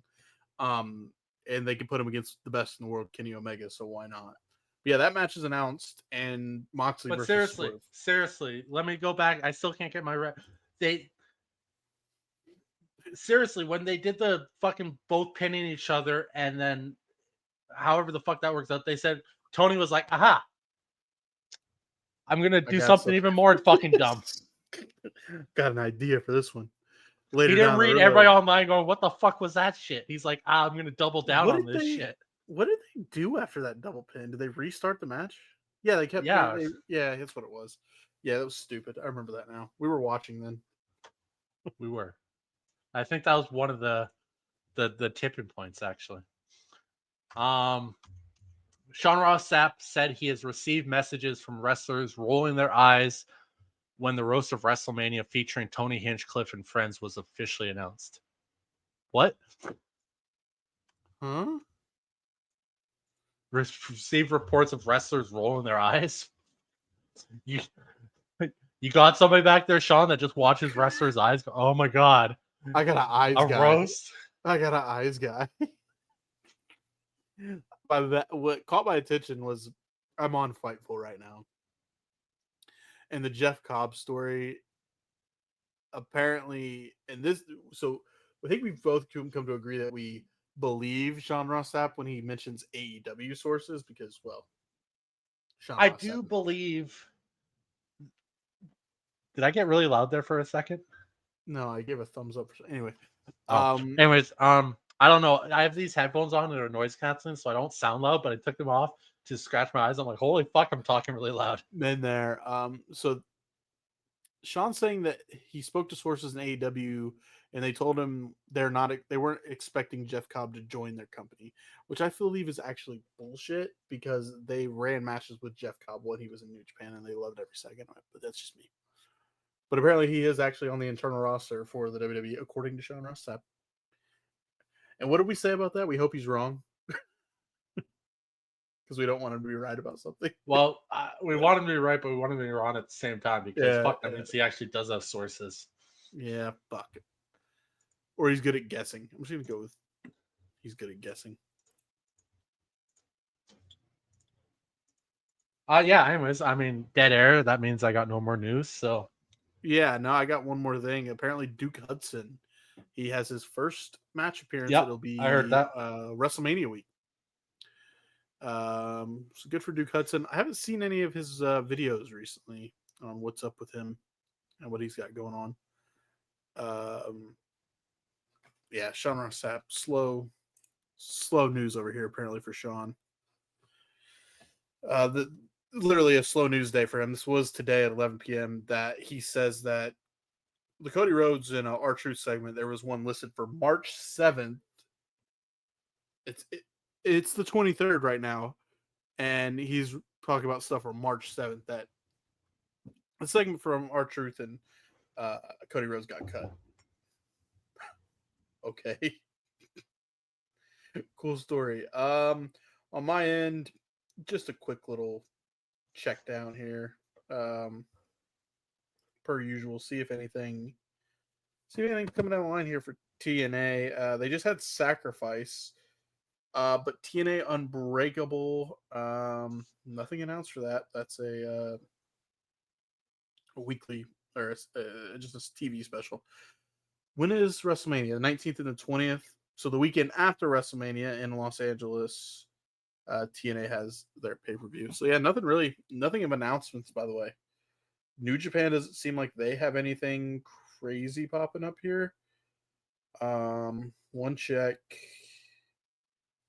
They have just had New Japan Academy Showcase, which is, we know what that is, just the Academy people. Sakura Genesis is coming April 5th. There are matches announced for that. The main event being Hiroki Goto versus David Finlay for the IWGP World Heavyweight Championship. Yeah. Could be interesting there if Finlay can get that. Evil taking on Yota Tsuji for the IWGP Global Heavyweight. You've talked about why David Finlay's got that match, right? No. Oh, well, he beat Shota Umino in the New Japan Cup to get in that match. Okay. Oh yeah. No, we haven't talked about it, but you're right. Yes. This is interesting. We talked about Jeff Cobb being on the internal roster. Well, he is listed for Sakura Genesis. The IWGP Tag Team Championships, Los Ingobernables de Japón, the team of Tetsuya Naito and Hiromu Takahashi taking on Jeff Cobb and Callum Newman. Konosuke Takeshita will be defending his never openweight championship against Ryo Owai. I don't know much about him. And then we have a 6-man tag championship match. Ren Narita, Sho, and Yujiro Takahashi representing House of Torture taking on Gabe Kidd, Taiji Ishimori, and Drilla Maroney. And then we have Hiroshi Tanahashi. We know he's on his final road. They'll be taking on Shota Umino. Yeah. Oh, and El Phantasmo defending his World Television Championship against Great Okan. That is coming April 5th. Actually, that match could be a fucking banner. Yeah, April 5th, Sakura Genesis is the next. Sakura Genesis is normally a big deal for them. That's one of their big ones. So it is one of their big ones, 100%. We watched last year's. Mm-hmm. So that is coming April 6th, 5th. Did I say 5th or 6th? Well, I think we might have to tune into it because we don't have a pay-per-view until the end of April. Yep, April 5th. That is what, next weekend? No, 2 weekends away. So yeah, maybe I'm gonna tune into that one. Well, you know what it is when we tune into those. That'll be 3 a.m. my time, midnight your time. Perfect. Let's do it. It's a Saturday night. Yeah. Friday night. Saturday night. Friday morning. Saturday 3 morning. 3 a.m. Eastern time. Sunday. Saturday. So it's the 5th. The 5th is a Saturday. So it's Friday night. Friday morning. Saturday morning. Friday night. Huh? 3 a.m. Eastern Standard Time on the 5th is Saturday morning. Yes. So I'd stay up Friday night late. So SmackDown, we watch SmackDown, have a little nap, get up, watch Sakura Genesis. Just like we did last year. That's exactly what we did fucking last year, actually. You're Exactly correct. what we did. Yeah, you're right. You're right. I remember because I'm like, I'm gonna go have a nap. And then I woke up and it was like 2 in the morning. I'm like, fuck. What are we doing? And then we watched until like 7 in the morning. We did do that. We also did that with WrestleMania. Yeah, we did Racing- do that with WrestleMania. Racing season handicaps me a little bit. I will give credit to the racetrack. They are making this the way the schedule is this year. The hope is we'll be out of there by about 10 o'clock my time, 10:30, 11 o'clock at the latest. So no midnight 1 a.m.s, hopefully, is what we're looking at this year. Because the new owners of the racetrack are like, I kind of want to be in my bed before midnight. So I'm like, all right, yeah, I'm with that. That works for me, brother. All right, that's the news, the rumors, the innuendo, the hit piece from RK. We're gonna dive into all the weekly show recaps, which we only got 3 this week, nothing special. As RK said, we don't really have any pay-per-views to go over until WrestleMania. So we'll throw in Sakura Genesis. Wait, are we gonna watch Dynasty? It's not. I don't. I'm good. Nothing's alright. popping out that makes me want to watch it. Revolution was a great show. Kenny Omega, anything is great to watch. And he's going up against Speedball, but then you throw in Ricochet, and Ricochet's probably gonna piss me off in that match. It's probably gonna be a good match though. It's probably gonna be a fucking banger, isn't it? Well, we'll figure it out. That's the Sunday after Sakura Genesis. Yeah. Yeah. No, it's like the same weekend. No, it is. I'm saying it's Yeah. after Sakura Genesis. Yes. Yeah. Oh, all right. But that's the only match on the card that I would really care about. I mean, Tony Storm's gonna be going up against Nothing Megan announced Bayne, I yet, think it is. but I think it is Megan Bayne. She Yeah. did call her a big bitch. I was like, They damn. call her a big bitch. I mean, Moxley versus Swerve. Will Swerve take the title off Moxley? Swerve has played himself. I'm sorry. Yeah, I agree, man. I lost a little respect for the boy. That's all that's announced right now. I don't really know about anything else. So I can't believe you just called Swerve a boy. Wow. Yourself is showing again. That's fucked up. That's so fucked up. That's not even close to. What even at the same tone? It wasn't even at the same tone. It was the boy. Like, that's my boy. You're my boy, Blue. That's what that was. That wasn't. I'm sorry. I heard it a different way. Oh my god. We're gonna have to take a quick little break, real quick. We'll be right back with all your show recaps from the week. Wow, fucking wow. Yeah, we'll be back here in a minute. Welcome back in to the Top Rope Renegades of This Week in Wrestling, episode number 46. We are rolling through here. We're going to dive into Monday Night Raw from March 17th, 2025. They're live in Brussels, Belgium, St. Patty's Day. We kick things off with good old here's what to look forward to on tonight's show. Then we immediately get a recap of the story so far with Cody versus Rock and Cena to prep us for what is to come on tonight's show. Yeah, we don't waste any time because John Cena is here to kick things off. No new theme, but he walks to the ring with zero emotion, stone-faced. Doesn't even say hello to the camera guy Stan, which pissed me off a little bit. As the crowd serenades him with the classic John Cena sucks along to the beat of My Time Is Now. The music has stopped, and the crowd just let him have it. Let's go, Cena. Cena sucks. This chant, it does not die down. It goes to the point where Cena drops the mic and acts like he's going to leave. Not once, but twice. He does finally start talking. He says when someone is grounded in their life, they shouldn't have to look outside for approval. In this moment, I said, oh shit, we're getting fucking Twitter John here because he just randomly has been ranting off quotes on X recently. He says the crowd is making this so easy for him and that he has been the victim of an abusive relationship and is done being the puppet. Fuck you, Cena chants ring out. He's not a heel or babyface, but a human being, damn it. He says he gave his all for 25 years, and it was just never enough for the fans. Loud, shut the fuck up chants hit the arena. He says the fans should be ashamed of themselves because they take and they take and they take. Cena runs down any fan that you love him, you hate him. And then he calls out, as you saw in the, it was in the intro video. Calls out this kid that's sitting in the front row. Mentioned this kid like 30 seconds prior to this, says, "I love you." He points at this kid, and calls him a part of this toxic relationship that his career has been for 25 years, breaking this kid's heart. And he says he's breaking up with everybody. We're done breaking up with you. Don't you kind of wish you could go back to that age where you were watching wrestling and you didn't know better?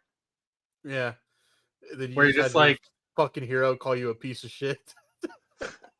but you know what I mean? Like when Shawn Michaels lost his smile, that Yeah. was devastating to me when I was like, Yeah, 11 years old. Man, what hit me? Oh, when Shawn Michaels again. When Shawn Michaels super kicked Ric Flair and said, "I love you." That was like, damn. Or, damn, man, a lot actually. Quite a few with Cena.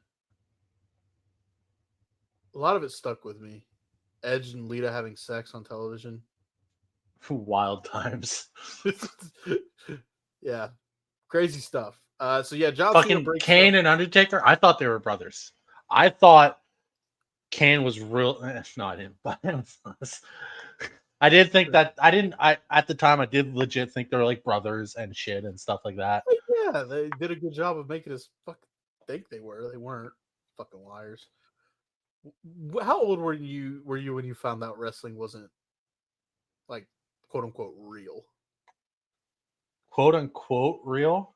Like when you realized, Like oh, I always knew going watching wrestling that it wasn't,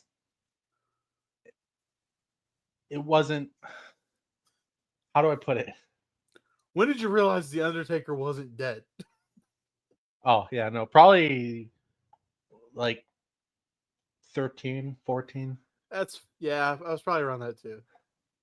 Well, John Cena breaks up with all of us. Broke up with all the fans, whether you love him or you hate him. So, of course, Cody Rhodes has to come out now.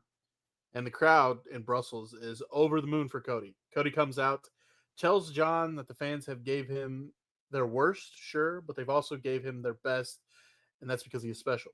Cena goes to cut him off, but Cody, in classic Cody fashion, retorts with enough. He asks Cena who the hell he even is. Cody tells him to go find John Cena because that's who he wants to face at WrestleMania, not this whiny bitch. Cody leaves. Cena has no response. We get Michael Cole heartbroken on commentary, and Graves is all shook up, but says Cena believed every word he just said. And that was, You see Vince Russo lose his fucking mind over Michael Cole in that spot. yes. And Vince Russo, there's a reason you lost your mind over it. You're sitting at home doing nothing because you've ruined companies, bro. Thanks for the That's what follow they on say. Twitter. Thanks for the follow on Twitter. But yeah, man, that's John Cena's finally first time with a microphone in his hand post Elimination Chamber, post big heel turn, and yeah, that's what we got. Yeah, rumors are that it's only going to last 2 to 3 months. But anyways, yeah, it leads us into our first As match it of the night. should. Before you go on to the match, it's not. We know it's not going to last long because when he's done at the end of the year, we're not going to be booing John Cena. No, it'll be a big hurrah. Thank you for your So service. maybe they're gonna have him fucking come to his senses, and we get 4 times in a lifetime, and he beats up the Rock. I mean, that guy was a Marine. We got to thank him for his services. Hoorah, brother! Hoorah! Yeah, so that leads us in the first match of the night: Penta versus Ludwig Kaiser in an anything goes match. Penta wins via pinfall with the Penta driver. Basically, we got a story match here as the weapons really didn't factor in a ton in this match. That's true. The big thing here is, they. Yeah. well, You would expect more weapon usage in a weapons match, nonetheless. I'd agree. The big thing here was Kaiser seeming to be obsessed with breaking Penta and just is not able to do so. Penta with a big win here and possibly moving on to a title feud in the near future, as we saw in the aftermatch interview, directly calling out the Intercontinental Champion Braun Breaker. Well, I don't know if you saw RK. That has been confirmed. That's happening on Raw this week. Well, let's go. Yes, He ain't winning though because Penta and Rey Fenix are definitely going to be attacked. Raw Tag Team Division needs their help. But yeah, I enjoyed that match. Dakota Kai, she is shown warming up because she's going to have a match here in a bit. She's going to take on Ivy Nile. She's warming up. She walks past. She's walking. We see Dom and Karrion Kross having an intense conversation. Liv and Raquel are talking for crazy fan theory out there right now, but Finn Balor is on his way out and Karrion Kross is on his way in. Taking over the Judgment Day? Or just being adding new member? Maybe. Liv and Raquel are talking to Finn Balor. And Finn Balor shows up, wishes them luck in their future tag matches, and Liv against Jade.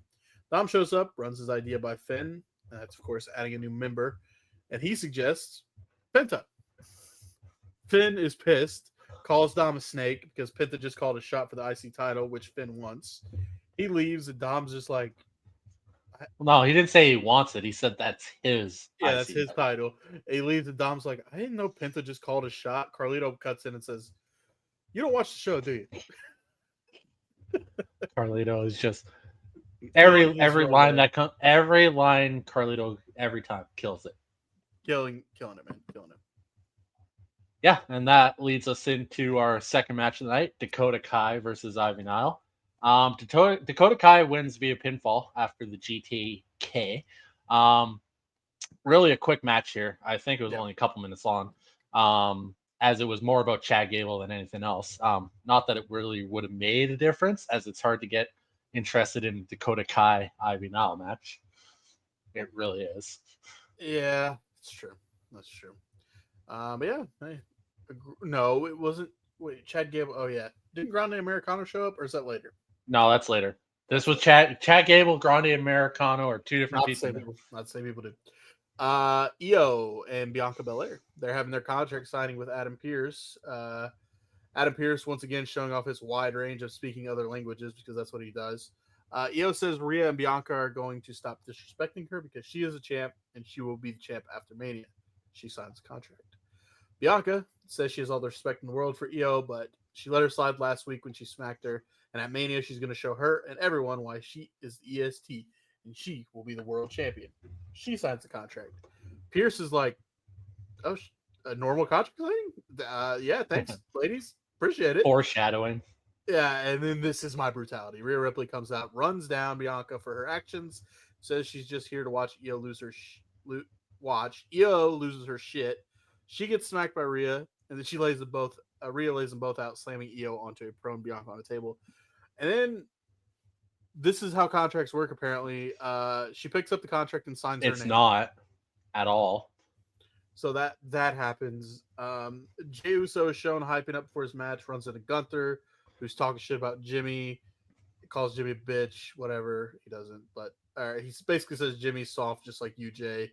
Pierce and Security have to break this up as Jey Uso hits the ring for his gauntlet of a match he's about to have with Austin Theory.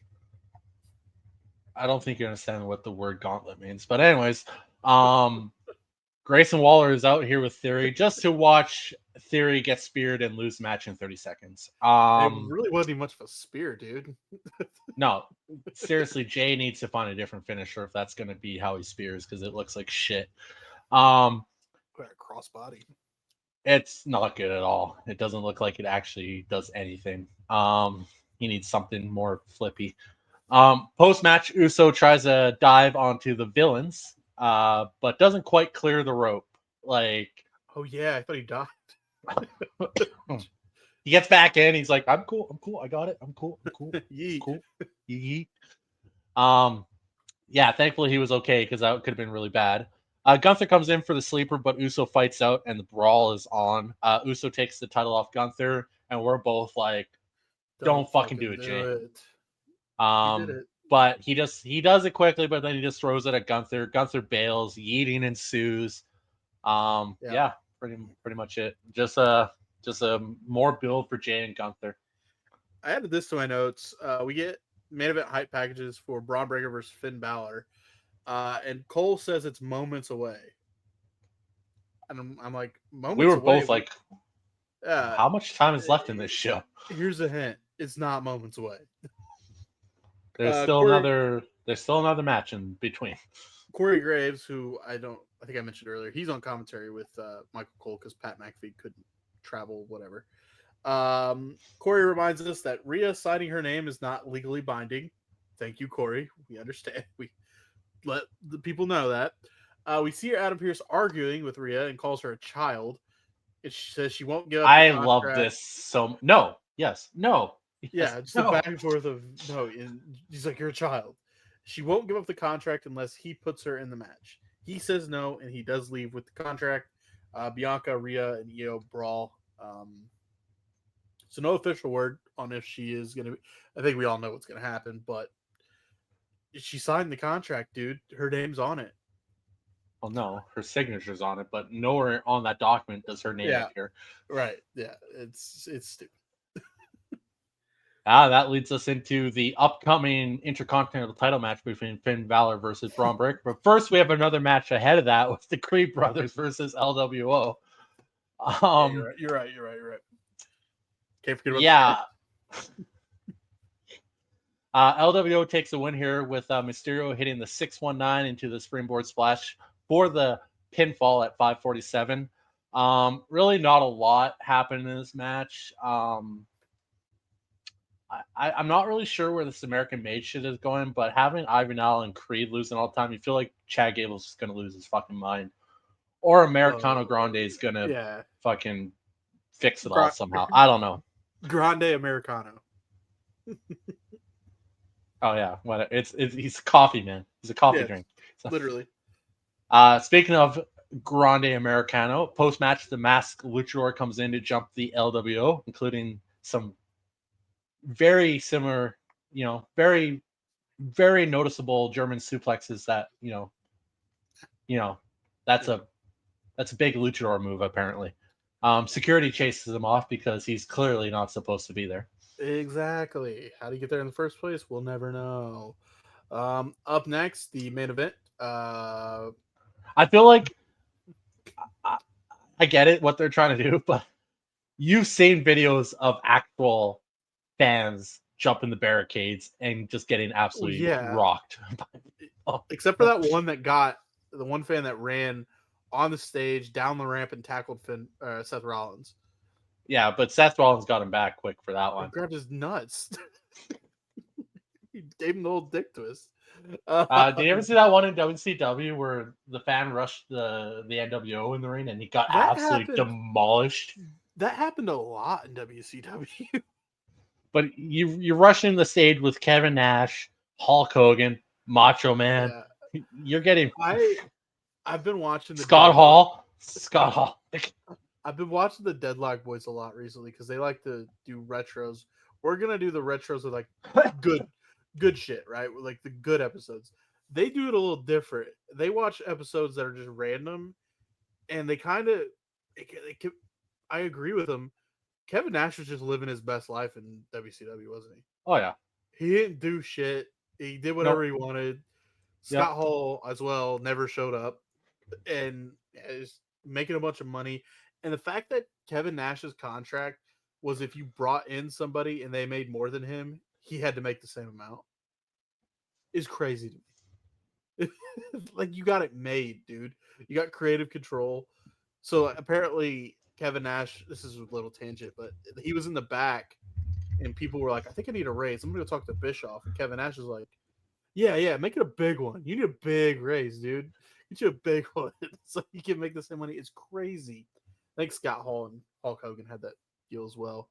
But WCW wild times. We get a recap from CM Punk's and Seth Rollins steel cage match with the Roman Reigns interference. Seth Rollins hits the ring to speak his mind in a normal suit, kind of half black, half green, I guess, for the holiday. Wasn't as crazy as his other shit.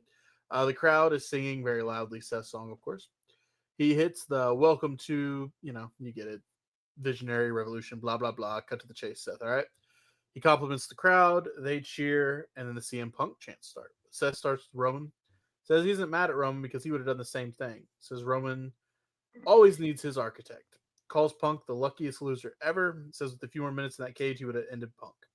And now it's the good old days, and he's left to clean up Roman Reigns' mess. Says Punk and Roman will both be on SmackDown, and he's going to have to go make a little trip to Italy to join the boys.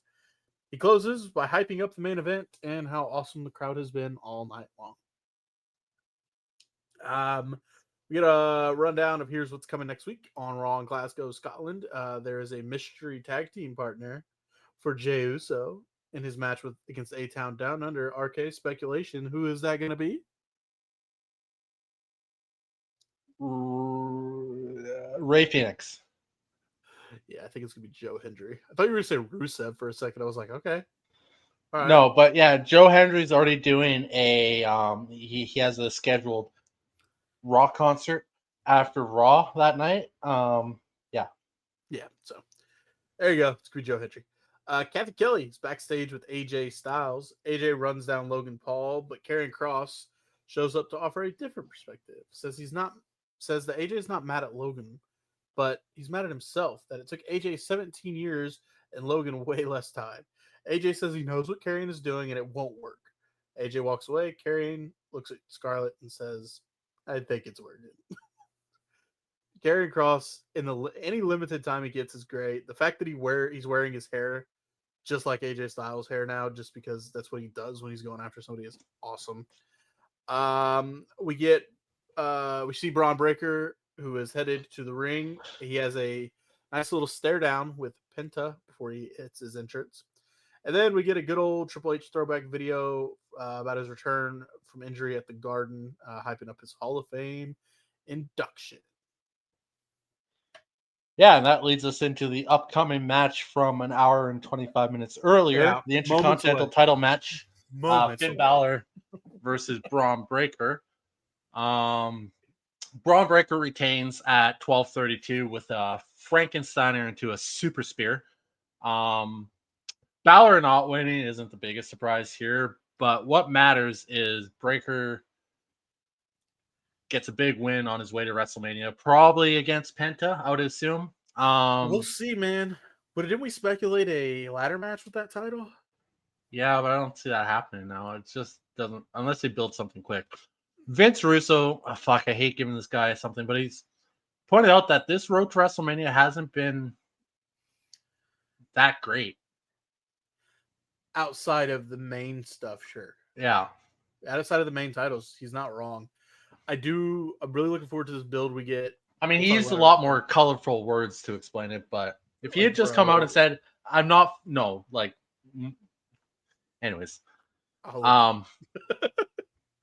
If he had just come out and said, this road to WrestleMania doesn't feel like they're hyping up a whole ton, it would have been respectful. But what he actually said was just him being Vince Russo.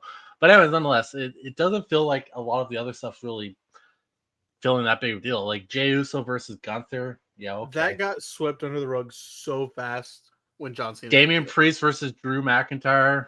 It's got a little hype after SmackDown. A little bit. But I mean, does it feel like a big time WrestleMania yet? Charlotte and Tiffy, we're going to talk about it on SmackDown. Tiffy showed that she's still, I guess, green. We'll get into that.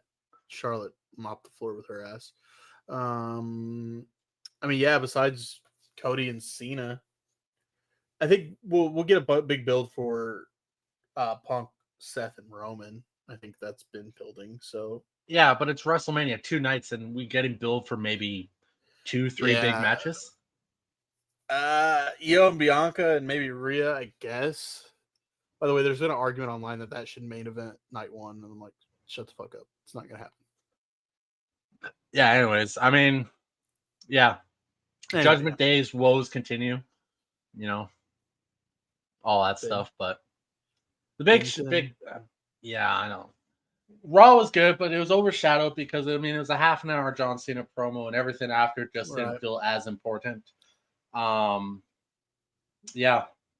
Yeah, no, I'm with you Penta on that. though, Penta continues to just absolutely. Oh yeah. 3 months in, and he's on fire, And absolutely on fire. some would argue that Ray Phoenix is better than Penta in the ring. So I don't care. One of my favorite matches of all time is Penta and Ray Phoenix versus the Young Bucks in a steel cage, AEW 2021, 22, yep, somewhere in there. yeah, yep. One of the greatest matches of all time, hands down. Killed it. Straight up killed it. All right, let's move forward, shall we, to NXT from March 18th. We get a good old recap from NXT Roadblock. Just basically letting us know, hey, Stephanie Valcour, she's the best. She's on top. We get the normal here's who is here tonight. We always get the rundown La of who's in Primera. matches and all that good stuff. And yeah, leads us right to first match of the night. Chelsea Green, Sol Yeah. Ruka. First match tonight, women's U.S. title match. Before you continue, can I just say I love NXT from the fact that they don't really fuck around much at the start of their shows. Match right off the rip. Boom. Here you go. But you would turn around and call AEW dumb for doing that. AEW is dumb for everything they do, though. Their first match would be something stupid. This match wasn't. I love before this match happened, you got Alba Fire in there patting down the ref, patting down Mike Rowan, Yeah. making Yeah, sure they're not carrying any concealed weapons before the woman's president. Anyways, yeah, Chelsea Green, Sol Ruka. We all knew Sol wasn't winning, but Sol showed out for this match. She's really fucking good. Yes. Chelsea wins the title, retains the title at 9:49 with the Prettier. Good way to start off the show. Green comes back to NXT and has a good match with Sol Ruka. Yeah. Has a good match. Agreed. But nonetheless, Green just continues to be entertaining no matter what she's doing all the time. She's absolutely fantastic. And yeah, Ruka, she hung in there with the champ. She showed some signs of she's gonna be on the main roster one day. There's no doubt about it. And she's got one of the coolest finishers around.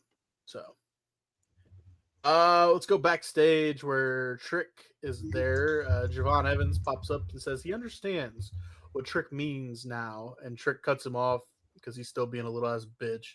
Tells Javon that they're not boys and needs to tighten up. Lexa shows up and tells Javon Trick's kind of right, and Javon punches him in the mouth. Elsewhere backstage, Channing Stacks Lorenzo is hyping up the family, tells the Don, hey, stay in the back, rest up for your rematch. The Don agrees, and I wrote in quotes, we've seen this one before.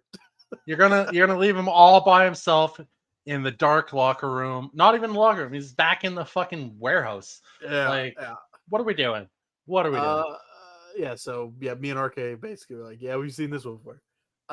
Here comes the double champ, the one. The NXT women's division runs through the one and only Stephanie Vaquer. She says she has to be honest because her English isn't her first language, but wrestling is. The fans She's were like, fucking "No, you're killing it good. though. You're good. You're good. We hear you."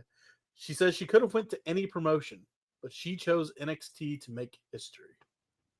Last week, because she would just be buried by Mercedes every other week in the other company. I saw something. What did Mercedes say? That being in AEW has gave her fire back and whatnot. Somebody commented and said, "Yep, never losing, having full creative control, and getting paid a bunch of money will do that for you." Like totally. She buried Steph, another up and coming star the other night. Indiana's own man, my state's own Billy Starks. You know that kid has fucking wrestled like a shit ton of matches already, and she's only 20. Yeah, she's awesome. Love Billy. Billy Starks, man. She'll be doing. Hopefully, she shows up in WWE one day. She's good. You're She friends probably with her could- dad, right? I've talked to him. I talked to him. I waved at her. All right. They were behind me at the anyway. She says last week in New York, she proved that she is La Primera, and holding these two titles, she is the best. And now she waits for her next challenger. That bell is answered by Jordan Grace. Grace comes out, but she doesn't get to say much because Jada Parker jumps her and tells her to get in line behind her, baby. It's my fucking girl right there. Gives Steph her flowers. She gives Steph her flowers, baby. But tell her to take it all in, baby, because baby, it'll be gone soon, baby. She calls her shot, baby.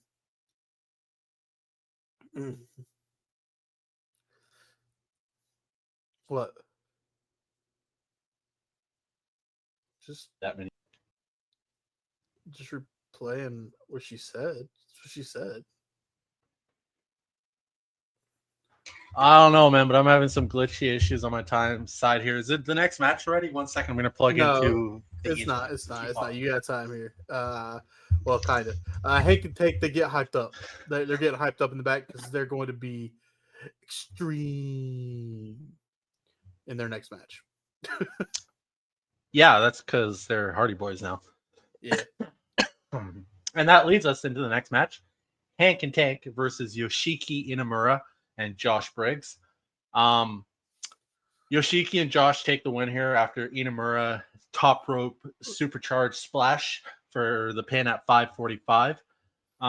It's a good win for Inamura and Briggs here. Mhm. They needed a win like this, as they've kind of been presented in a weird comedic, non-comedic, serious Timu Sons of Anarchy way. It's been weird.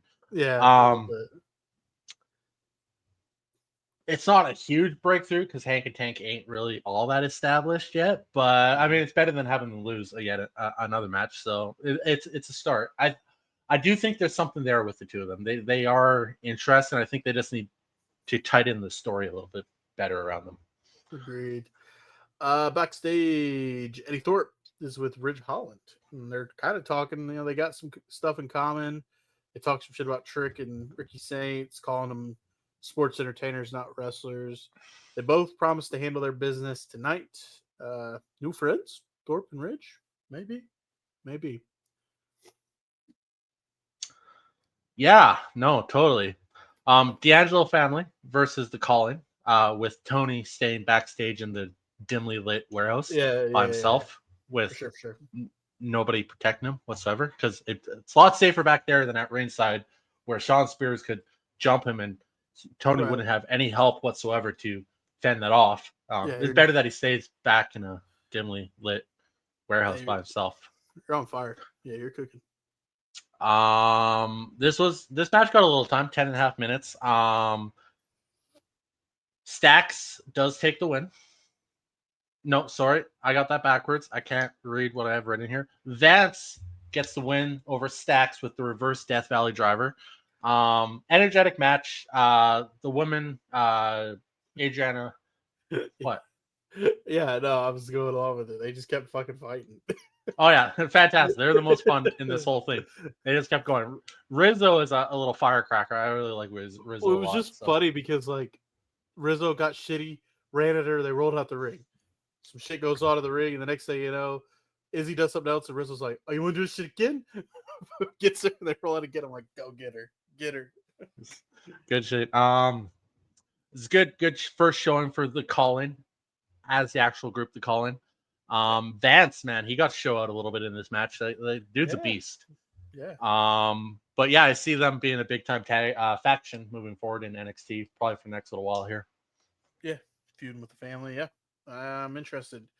Backstage, Ava is with Stephanie Vakor, and she makes next week official for Jada for the NXT title. It's NXT title versus Jada Parker. Fallon Henley barges in, and she wants her North American title back. Stephanie says, "Fuck it, give it to her." Next week, Stephanie will be solidified as even more of a future GOAT in the WWE. She's defending both titles, and it's kind of pushed as back-to-back. I don't know if it's back-to-back matches, but they did say it, allude it. I don't know how exactly it's going to go, but yeah. Next week, Stephanie Vakor is going to defend both titles, probably win both matches, just to lock it in that, hey. It wouldn't be completely out of the realm of possibility that she drops the North American title. I don't see it happening, but the Fallon, that's the thing. Yeah, no. It wouldn't be completely out of the realm of possibility. If Jada was going after the North American title, I'd say probably, but Fallon again, I don't think so. So we'll see. We'll see. 'Cause I think they had a pivot with Julia being injured and Yeah. all that stuff. That they had it like who do we put the title on? Well, obviously Stephanie, but now what do we do with the North American title? Obviously, Right. they're setting up the fact that she's going to be defending the title separately at different times, even Right. in the same night. So maybe they're just setting the seeds that yes, she can lose one title and still retain the other. Yeah. Before we get to the next match, we get a recap of the beatdown that Tony D'Angelo suffered by the hands of that road group because he was staying in the back. He was in the back, and nothing was going to happen to him. In a Yeah. dimly lit warehouse by himself with no help So, whatsoever. Way yeah, safer than ringside with help. Yeah, he got beat down. They beat his ass. Yeah, and that leads us into our next match of the night: JC Jane versus Carmen Petrovich. I am glad that they Pheromones. settle down, Booker. That's a quote from Booker T. He legitimately said pheromones. Settle down. JC Jane, I'm glad they gave her the win here. She deserves it. JC Jane is fantastic, but that discus forearm was nice. Takes a pin at 402 for the win. I still don't understand where they're going with this Petrovich Adonis thing, but that's still happening. We get a little something here in a second. Well, do we though? Yeah, They'll just get back together. It's toxic. You're right. But yeah, again, nice to see JC getting a win here. I think she's way better than I don't know if she doesn't get the credit she deserves. I honestly don't know. I don't really hear not a lot of people talk about NXT, to be honest. Like you always can't go on Facebook if Raw happens and you're not watching it live or SmackDown. But NXT, you usually can get away with. Not a lot of people talk about NXT, but nonetheless, JC Jane's fantastic. That's what I'm trying to get at here. Yeah. Fantastic. Love JC. You're actually really right on that. I can't go on Facebook on Mondays and Fridays, but I could on Tuesdays. I can't go on X or Twitter at all because that's where you get all the toxic fan fuckers. Back at the back, Hank and Tank are pissed off because they came up short, and they say maybe we just need to talk to more legendary teams to learn. Wes and Du Bois, I think it's Tyreek Igwe and Tyson DuPont. They tell Hank and Tank, "You guys just ain't got it." And just call DuPont Jeff Gordon from now on. I'll understand. Yeah, I get it. I see what you did there. We see Jada Parker. She's talking her shit, baby. But in the background, Carmen and Ashanti are arguing, maybe a breakup. Jada continues to talk her shit more, baby, and yeah, she's gonna be new champ, baby, and you can clock that, baby. You want to say it one more time? Nope. Okay, thank God. Next match tonight: Ricky, don't call me Stark Saints versus Ridge Holland. Yeah, good little match there. They got some time, 12 and a half minutes. The Rochambeau minus the running part. He does kind of just a stationary Rochambeau. It's kind of cool, actually. Takes a win at 12:32. Yeah, Saints' first singles match in NXT. It's a good place to start against Ridge because Ridge is pretty well established. I thought you were gonna say safe. No, definitely not safe. dude ended somebody's career. Allegedly. Yeah, allegedly, but still to be seen. Saints is going to be a star. I think he's going to go places in WWE. He's going to be. He's made for. He's fantastic. His in-ring work is not the greatest, but his charisma will carry him to the top.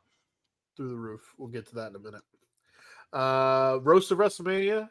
The roast with Tony Hinchcliffe and friends is announced. It is also announced that it is non-televised. Got to be there in person if you want to see it. We're gonna see it eventually. I think they gotta edit. We talked about it. You think they're worried that some shit's gonna get said and they're gonna have to edit it because you think Vince McMahon's not gonna be right. He's sitting front row. This is good shit. What the fuck? Actually, knowing Vince's character, just knowing the stories about Vince over his entire life, he probably would find that hilarious as fuck. People talking shit about him. Yeah. The Rogue group is interviewed in the parking lot, saying the chaos will continue. One of them, I think it's Shaquan, stops and goes, "Did we cause enough chaos today?" And the guys are like, "Not really." All right, let's go back in the arena. So then they head back in. We get a here's what's happening next week on NXT. Then right before the main event, Ricky Saints is being interviewed, but it gets interrupted by the culling. Rizzy Dame does all the talking here and tells Saints that he has the charisma and the star power, but you just don't measure up. And ladies and gentlemen, we got a dick joke. Ricky Saints says, "Listen here, sweetheart. One thing about me is I always measure up in the right place." Fucking dick joke. Come on, dick joke.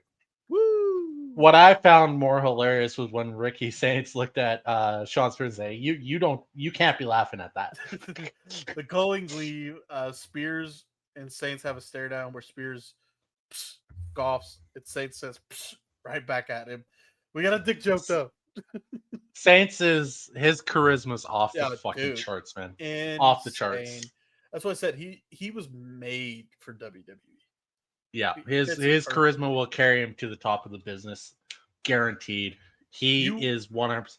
I didn't You even will. honestly. I didn't even know a goddamn thing about Ricky Starks before he joined in NXT. To be honest, I knew a little bit. I just knew he was good with the mic, and he's so charismatic and so good with the microphone in his hand with that star power.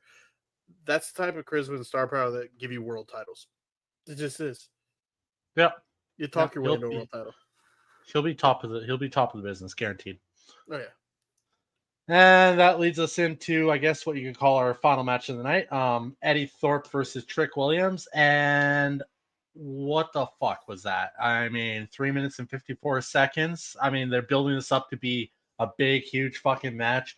Eddie Thorpe, Trick Williams, no hold bars, underground, and they go for less than 4 minutes. Like, what purpose did that serve? Yeah, I wasn't a fan of that. That really hurt that NXT for me. Was that main event? Fucking horrible finish. Horrible finish. Yeah, post-match Trick calls out Oba. Lights go out, and it's not Oba. It's the the Dark Undertaker. State. Oh.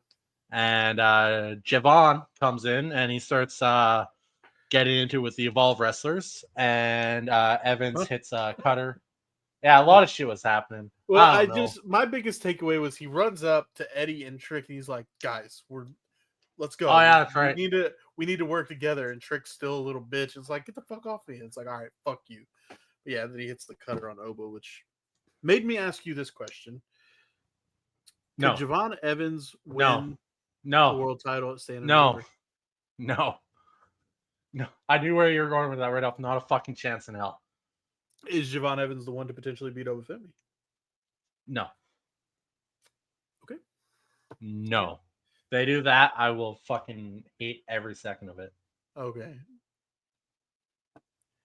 What, you don't think I will? Not? You don't like Will? Javon Evans, dude? You don't like Not that I Javon? don't like John Bon Evans. The kid's a fucking green rookie and he ain't gonna fucking beat Oba Family for the fucking title. I hope they do it. And you'll hear me fucking call how that's the dumbest mistake Shawn Michaels ever made in his life. Well, Oba would be going to the main roster. Yeah, that's what they said the last time he lost the fucking title. Oh yeah, that was the North American title though. I enjoyed NXT. Not Javon. I enjoyed NXT till the end. Yeah, and it was horrible.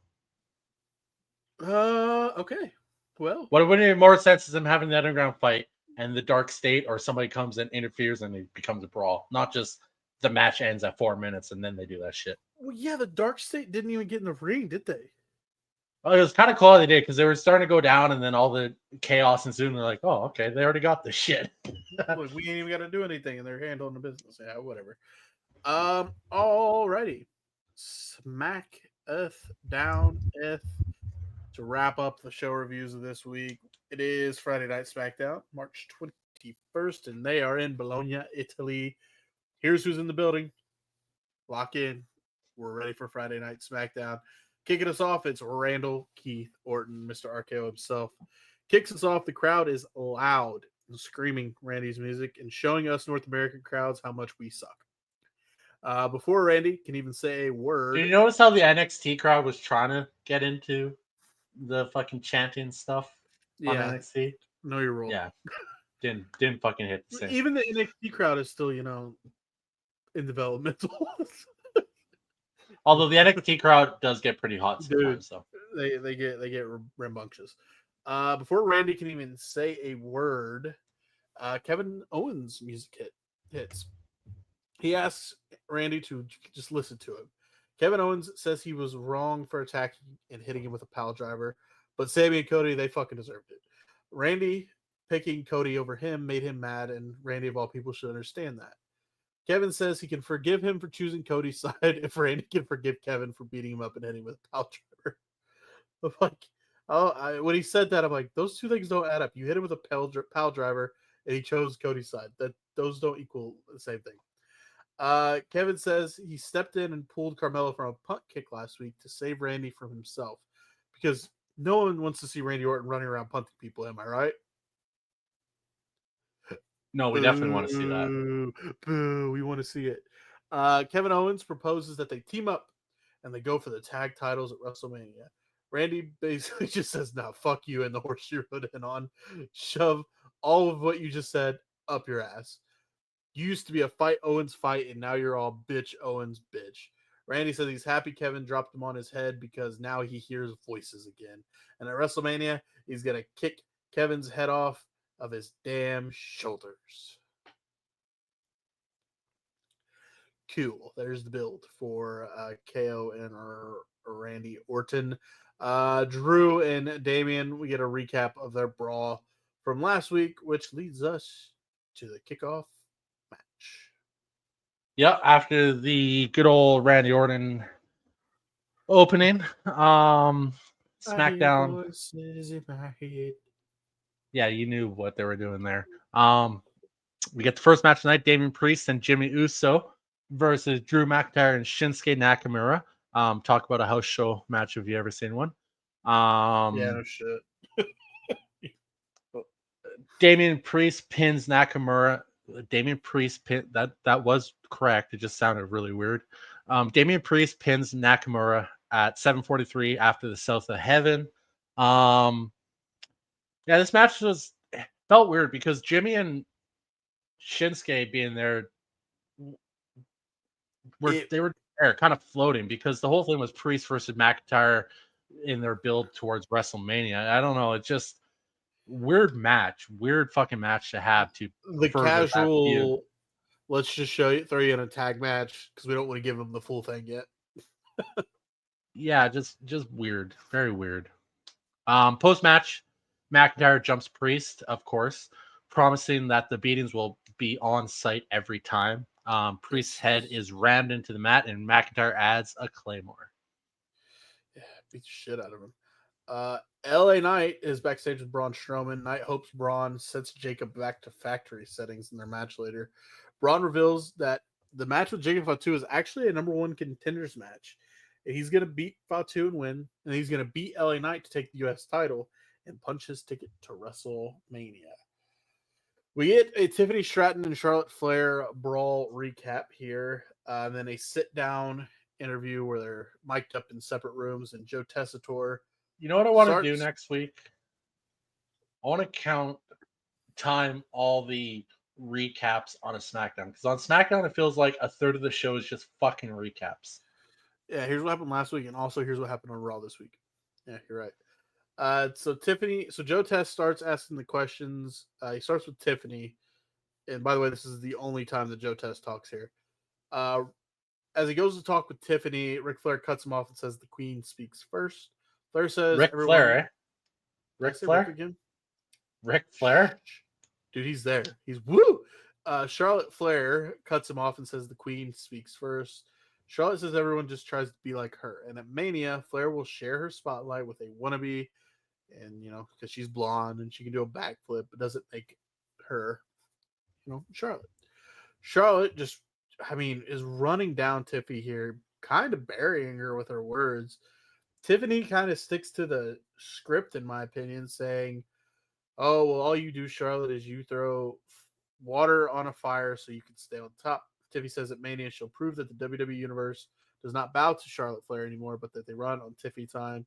I wanted your opinion on this because to me, I love Tiffany Stratton, I do, but she really kind of didn't ad lib or nothing. She just read from the card. She read her lines, and Charlotte showcased that she's done this for as long as she has, and just really If we're choosing a winner of this promo battle, Charlotte Flair destroyed Tiffany Stratton. Do you maybe think that's the thought process they want to get across? Yeah, maybe they're. I mean, yeah, totally. But I didn't like the whole Tiffy. Not. You know what's going to happen? Charlotte's going to be on top, winning every week until WrestleMania. Tiffany's winning at WrestleMania. I hope so. I really hope so because if they should let Tiffy in a quote unquote passing the torch thing. That's the way I look at it. But anyway, Now WrestleMania is not the time to bury Tiffany Stratton's rise. Run totally. Yeah, that's where you elevate these new stars. Maybe SummerSlam. You know, if Charlotte's going to win the title for down the road, but not at WrestleMania. You give Tiffy her moment. Yeah, agreed. And that leads us into our next match of the night: Jacob Fatu versus Braun Strowman for a future U.S. title shot. Strowman takes the win here after DQ because Solo runs in for the rather unwise DQ at 9:21. Yeah. Yeah, another big time match between Braun and Jacob. Big hoss fight as you get every time with these two. Yeah, I like where they're going with this. They're building. You could see either Jacob and Braun, but it feels like they're not going to finish at WrestleMania. I feel like they're building up Jacob Solo at WrestleMania, and we'll talk about that in a second and why. Kathy Kelly's with Liv and Raquel. She asked Liv, "Why do you hate Jade so much?" And Liv is not wrong in what she says here. Just because Jade had time to go ahead and post all the time on her Instagram, but she couldn't clear Liv and Raquel's name, while Liv and Raquel took the beatings repeatedly for who pushed Jade onto the car. Tonight, she's going to beat up Jade just like they beat Bianca and Jade's replacement, Naomi. Watch me. I've been waiting. I'm gonna pull audio just for you, RK, and like put "Watch Me" in front of a bunch of watch me theme songs. So we'll see. In the back, Jacob Fatu is pissed. Solo just tries to tell him to calm down. Jacob's like, calm down. He's throwing shit backstage. Jacob screams at Solo to worry about himself, and I'm gonna handle mine. And he walks away. So yeah, seeds are still getting planted. That's WrestleMania. I hope Solo gets. I mean, Solo's.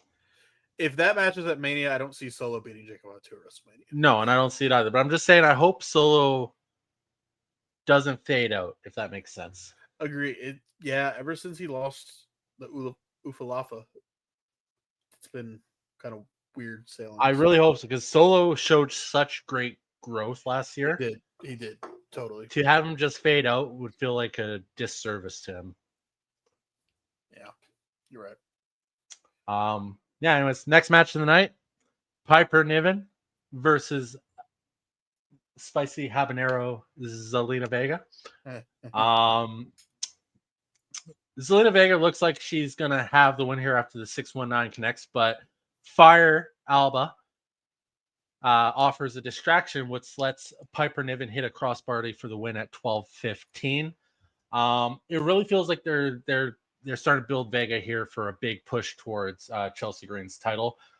It's probably going to take a little bit to get there, but I like what they're doing so far, and Vega's coming off looking good so far, looking really good. Yeah. We get you mentioned it a second ago. Recaps. They basically play the Cena and Cody promo from Raw. Here you go. I feel like it's got to be at least a third of the show of just recaps. I swear to God. That's fair. Feels like they could go to a 2-hour show and put on a pretty decent show. It's almost like they should have stuck with that. Jade Cargill backstage with Kathy Kelly. Jade says she's going to run through Liv and tells Naomi to pay attention because it is a preview of what she's going to do to her. Watch me. Before the next match, we get the Smoky vignette again with the number 4 and a few more shots of who it could be. Is it Aleister Black? I don't know. Watch me. Watch me. Speaking of watch me, Liv Morgan versus Jade Cargill. Yeah, this match was a interference type match with no DQ, but Naomi with the belt shot, with a little bit of distraction from Rodriguez helping that out, and lets Liv hit the Oblivion to finish Cargill, her first pinfall loss in WWE at 10 minutes and 11 seconds. To Liv Morgan. Awesome. I still don't think Jade Cargill's it. The hype was real though. The hype was real. I just don't think she's it. I'm not buying it. Naomi though, what an outfit. Oh, caution. Watch your step. Yeah, that was good shit. Yeah, post-match, Naomi destroys Cargill with the hating pedigree and a bump onto the announcers table. Great stuff. Naomi Cargill is going to happen at WrestleMania. That's another match that's probably going to happen. You know, and Naomi, well, Liv's pretty damn good in the ring too. And you know, the match, the Jade and Liv match, it wasn't terrible by any means. Actually, I just don't buy Jade. I don't see the hype. I don't see it.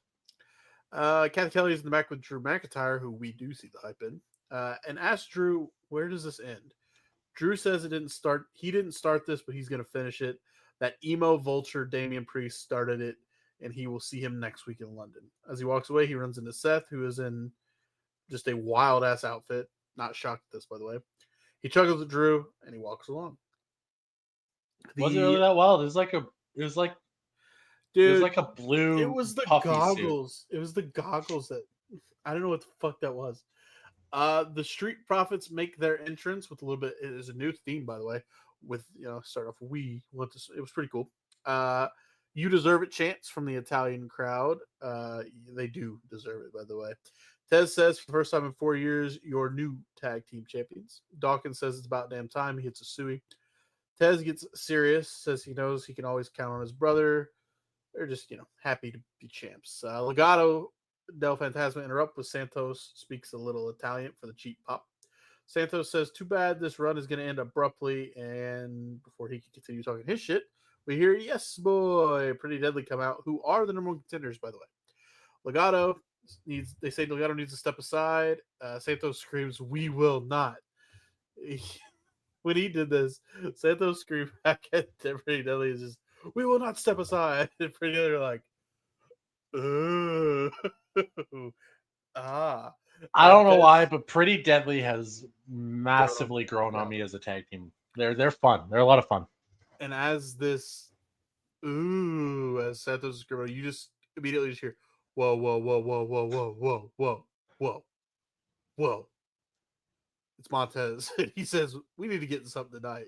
So let's go loco. We get the Profits versus Legato confirmed for next. But before we get there, we do get a vignette that is either Diamond Dallas Page in a mask or Rey Fenix. It's definitely DDP. He did the thing. I don't know. Did Ray do that in AEW ever? I don't know. We'd probably have to watch. But it's definitely Rey Fenix. The internet sleuths out there have already. They're like, the tattoo on his hand matches a tattoo in a picture. You didn't have to be a fucking sleuth to figure it out. The fucking tattoo. It's a fucking luchador. He's coming. All right, chill. And he runs the ropes. It's obvious. Yeah, it's Penta. Actually, we haven't even seen Penta. Somebody posted one of those fake reports on Twitter. It's like going, I saw. Yeah, I know what you're about to say. Penta and Rey Fenix already won out of their contract because they've been of all the moves that are banned, and so now they're just left to run the ropes. Yep, I saw that. Stupid. It's funny though. It's good shit. We can laugh at WWE. We're not like hardcore fucking marks that everything is fantastic. We shit on them. Watch this show. We shit on a lot of stuff this week. It wasn't a great week for. No, it wasn't. They had some good stuff happen, but some really boring shit happened. I was falling asleep during SmackDown, to be honest with you, but I was also really tired. By the way, you're about to talk about the main event too. This is the main event match. Yeah, but there's still like an hour of the show left. Oh yeah, I know. That must mean there's a really super long 25-minute promo between the three, right? No, not really. Oh, weird. Well, this match must have went for like 25 minutes then. Nope. Oh, okay. That leads us into the main event of the night with still an hour of the show left. Street Profits versus Los Garza, non-title. That's because Pretty Deadly's the number one contenders. Street Profits take the win after Dawkins hits a flip dive and Ford hits his sky-high frogs. He gets a lot of fucking height on that thing. It's a good match. For the pinfall match at 14:32. Yeah, it was actually a fantastic match. Angel and Berto, man, they go. They can go. They really can. This match got a fair bit of time, like I said, 14 and a half minutes. Back and forth. Los Garza, like they are great, but I don't see them moving up the ranks in this division. They're probably the bottom feeders for now, for a while. I don't know. Hope that changes. It's like I said, fantastic wrestlers. But yeah, I mean, WrestleMania, you probably I got to be a multi-team tag match. I would think the way they're building this whole division. Yeah, Like all you the would tag think. teams are good. I think they put on a great match. If I can do it, it's a ladder match. I love ladder matches at WrestleMania. They always deliver. That's just me. They do. They really do. Actually, did I tell you? Like I brought it up to you that tag team ladder match at WrestleMania 2020 when there were COVID, when it was done in the Performance Center. It was between Jimmy Uso. Fuck. Anyways, it was Jimmy Uso, Kofi Kingston, and but it wasn't both. It wasn't tag. It was just individual. Like the one half of the tag team in a ladder match for the titles. I don't understand the whole build up to that, but that match, I don't know why I never don't remember it. If I just don't remember that WrestleMania very much. Fantastic match. Jimmy showed up for that match, man. Holy crap. You're right. You are right. I just don't remember much from that WrestleMania, to be honest. I don't remember that match at all, but I watched it the other night. And I was like, "Fuck, this match was a banger." What I remember from that WrestleMania is Randy Orton and Edge, the greatest wrestling match of all time, or whatever they were billing that as.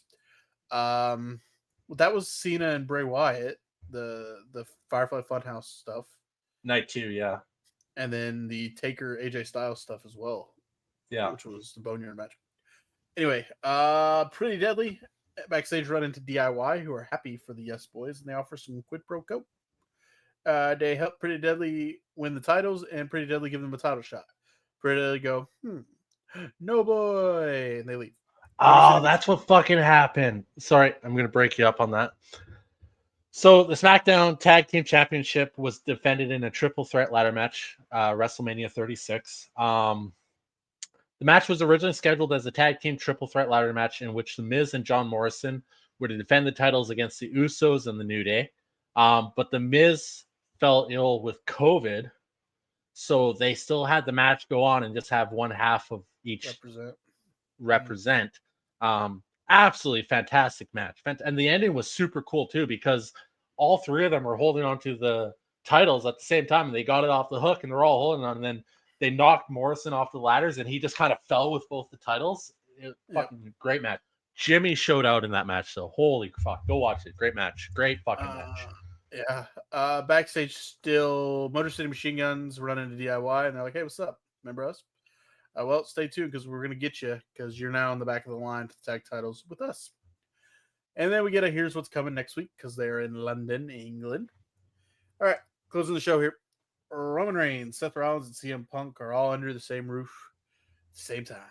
Roman comes out first with Paul Heyman. Roman asks Bologna to acknowledge their tribal chief. He says he loves you, and he's going to talk about what's been on his mind. He says Punk screwed him at the Rumble, so he screwed him at the Garden.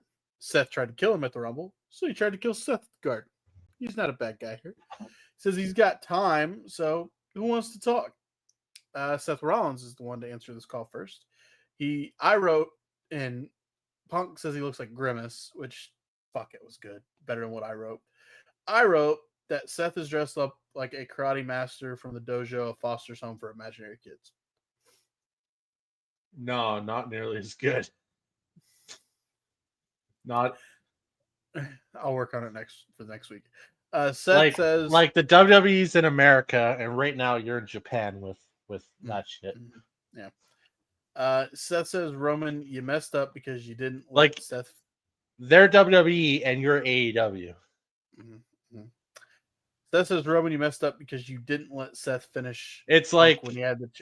Punk is Canada and you're America. So I'm better than you in every single aspect. Ding. Seth says, Roman, you messed up. You didn't let him finish off Punk when he had the chance. Says he gets it because it's always about Roman versus Seth. The story of Roman and Seth is got a lot of pages written, and I guess it's time for another chapter before he can continue talking. Cult of Personality starts playing, and here comes CM Punk. Seth and Roman are just pissed in the ring that Punk's here. The crowd is screaming along to the words of Cult of Personality. Punk He got the gets on biggest pop out of all three, if you ask me. Yeah, he did totally. I think it would go Punk, Roman, Seth. Actually, Punk gets on the top rope, mic in hand, serenaded by the CM Punk chants. He says, "Let's talk facts. Neither of you can beat me without the other." And newsflash, Roman, the Rumble is every man for themselves. So I didn't screw you. I just threw you over. Like, I was like, yeah, fucking tell him. Like, you screwed me at the Rumble. No, I did what the fucking match tells. I threw you over the top rope. He says to Paul, "Thanks for delivering your tribal chief on a silver platter," because he wants to talk about this favor. We actually don't learn much about the favor here. All right, so bear with me.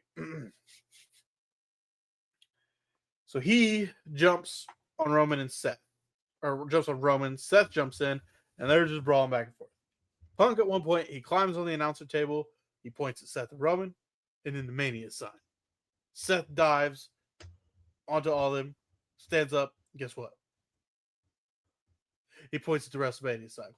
Roman just kills them both with steel steps. And guess what? He points at the WrestleMania sign. RK, what could it mean? They got tickets to WrestleMania. Good for them. They're expensive. They are. They could probably afford them on their multi-million-dollar salaries. That's SmackDown. Literally, you're probably looking at three of the highest paid members of the Right. WWE roster in that ring at that moment. And Paul Heyman, who gets paid handsomely as well. I don't think he probably doesn't make as much as them. No. I don't think so either. Yeah, that's it, man. That was SmackDown. That's how they ended with the promo between those three. Hey, I've said it a couple weeks in a row. SmackDown does seem like a drag when it's 3 hours, and It's not good right now. It's just not good. Right now. It's really. They had that one random fucking SmackDown like 3 weeks ago where it's really fucking good, but it's not been good since they've gone to 3 hours. The standout was Street Profits and Los Garza. That match was really good. Other than that, it was kind of just a meh. It was just a meh. It was not a good SmackDown. Not a good SmackDown. It's not so much that the matches or the promos. It's just the length and how it's laid out. It just doesn't flow, and they got like an hour of fucking recaps in it. It does drag. All right, before we drag ourselves on out of here, RK, show of the week for you. Not SmackDown. No.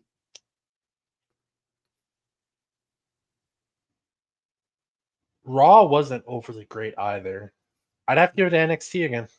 I'm giving it to NXT as well. The main event sucked. I didn't like the underground match, but everything else on NXT was pretty good to me. So yeah, I'm rocking. I mean, I wouldn't go that far. I just think it was better than Raw. It wasn't a great week. It wasn't. Really. No, it wasn't. It wasn't. You got a wrestler of the week?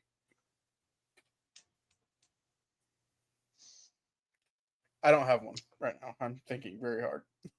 So am I. I mean, the most hyped I was.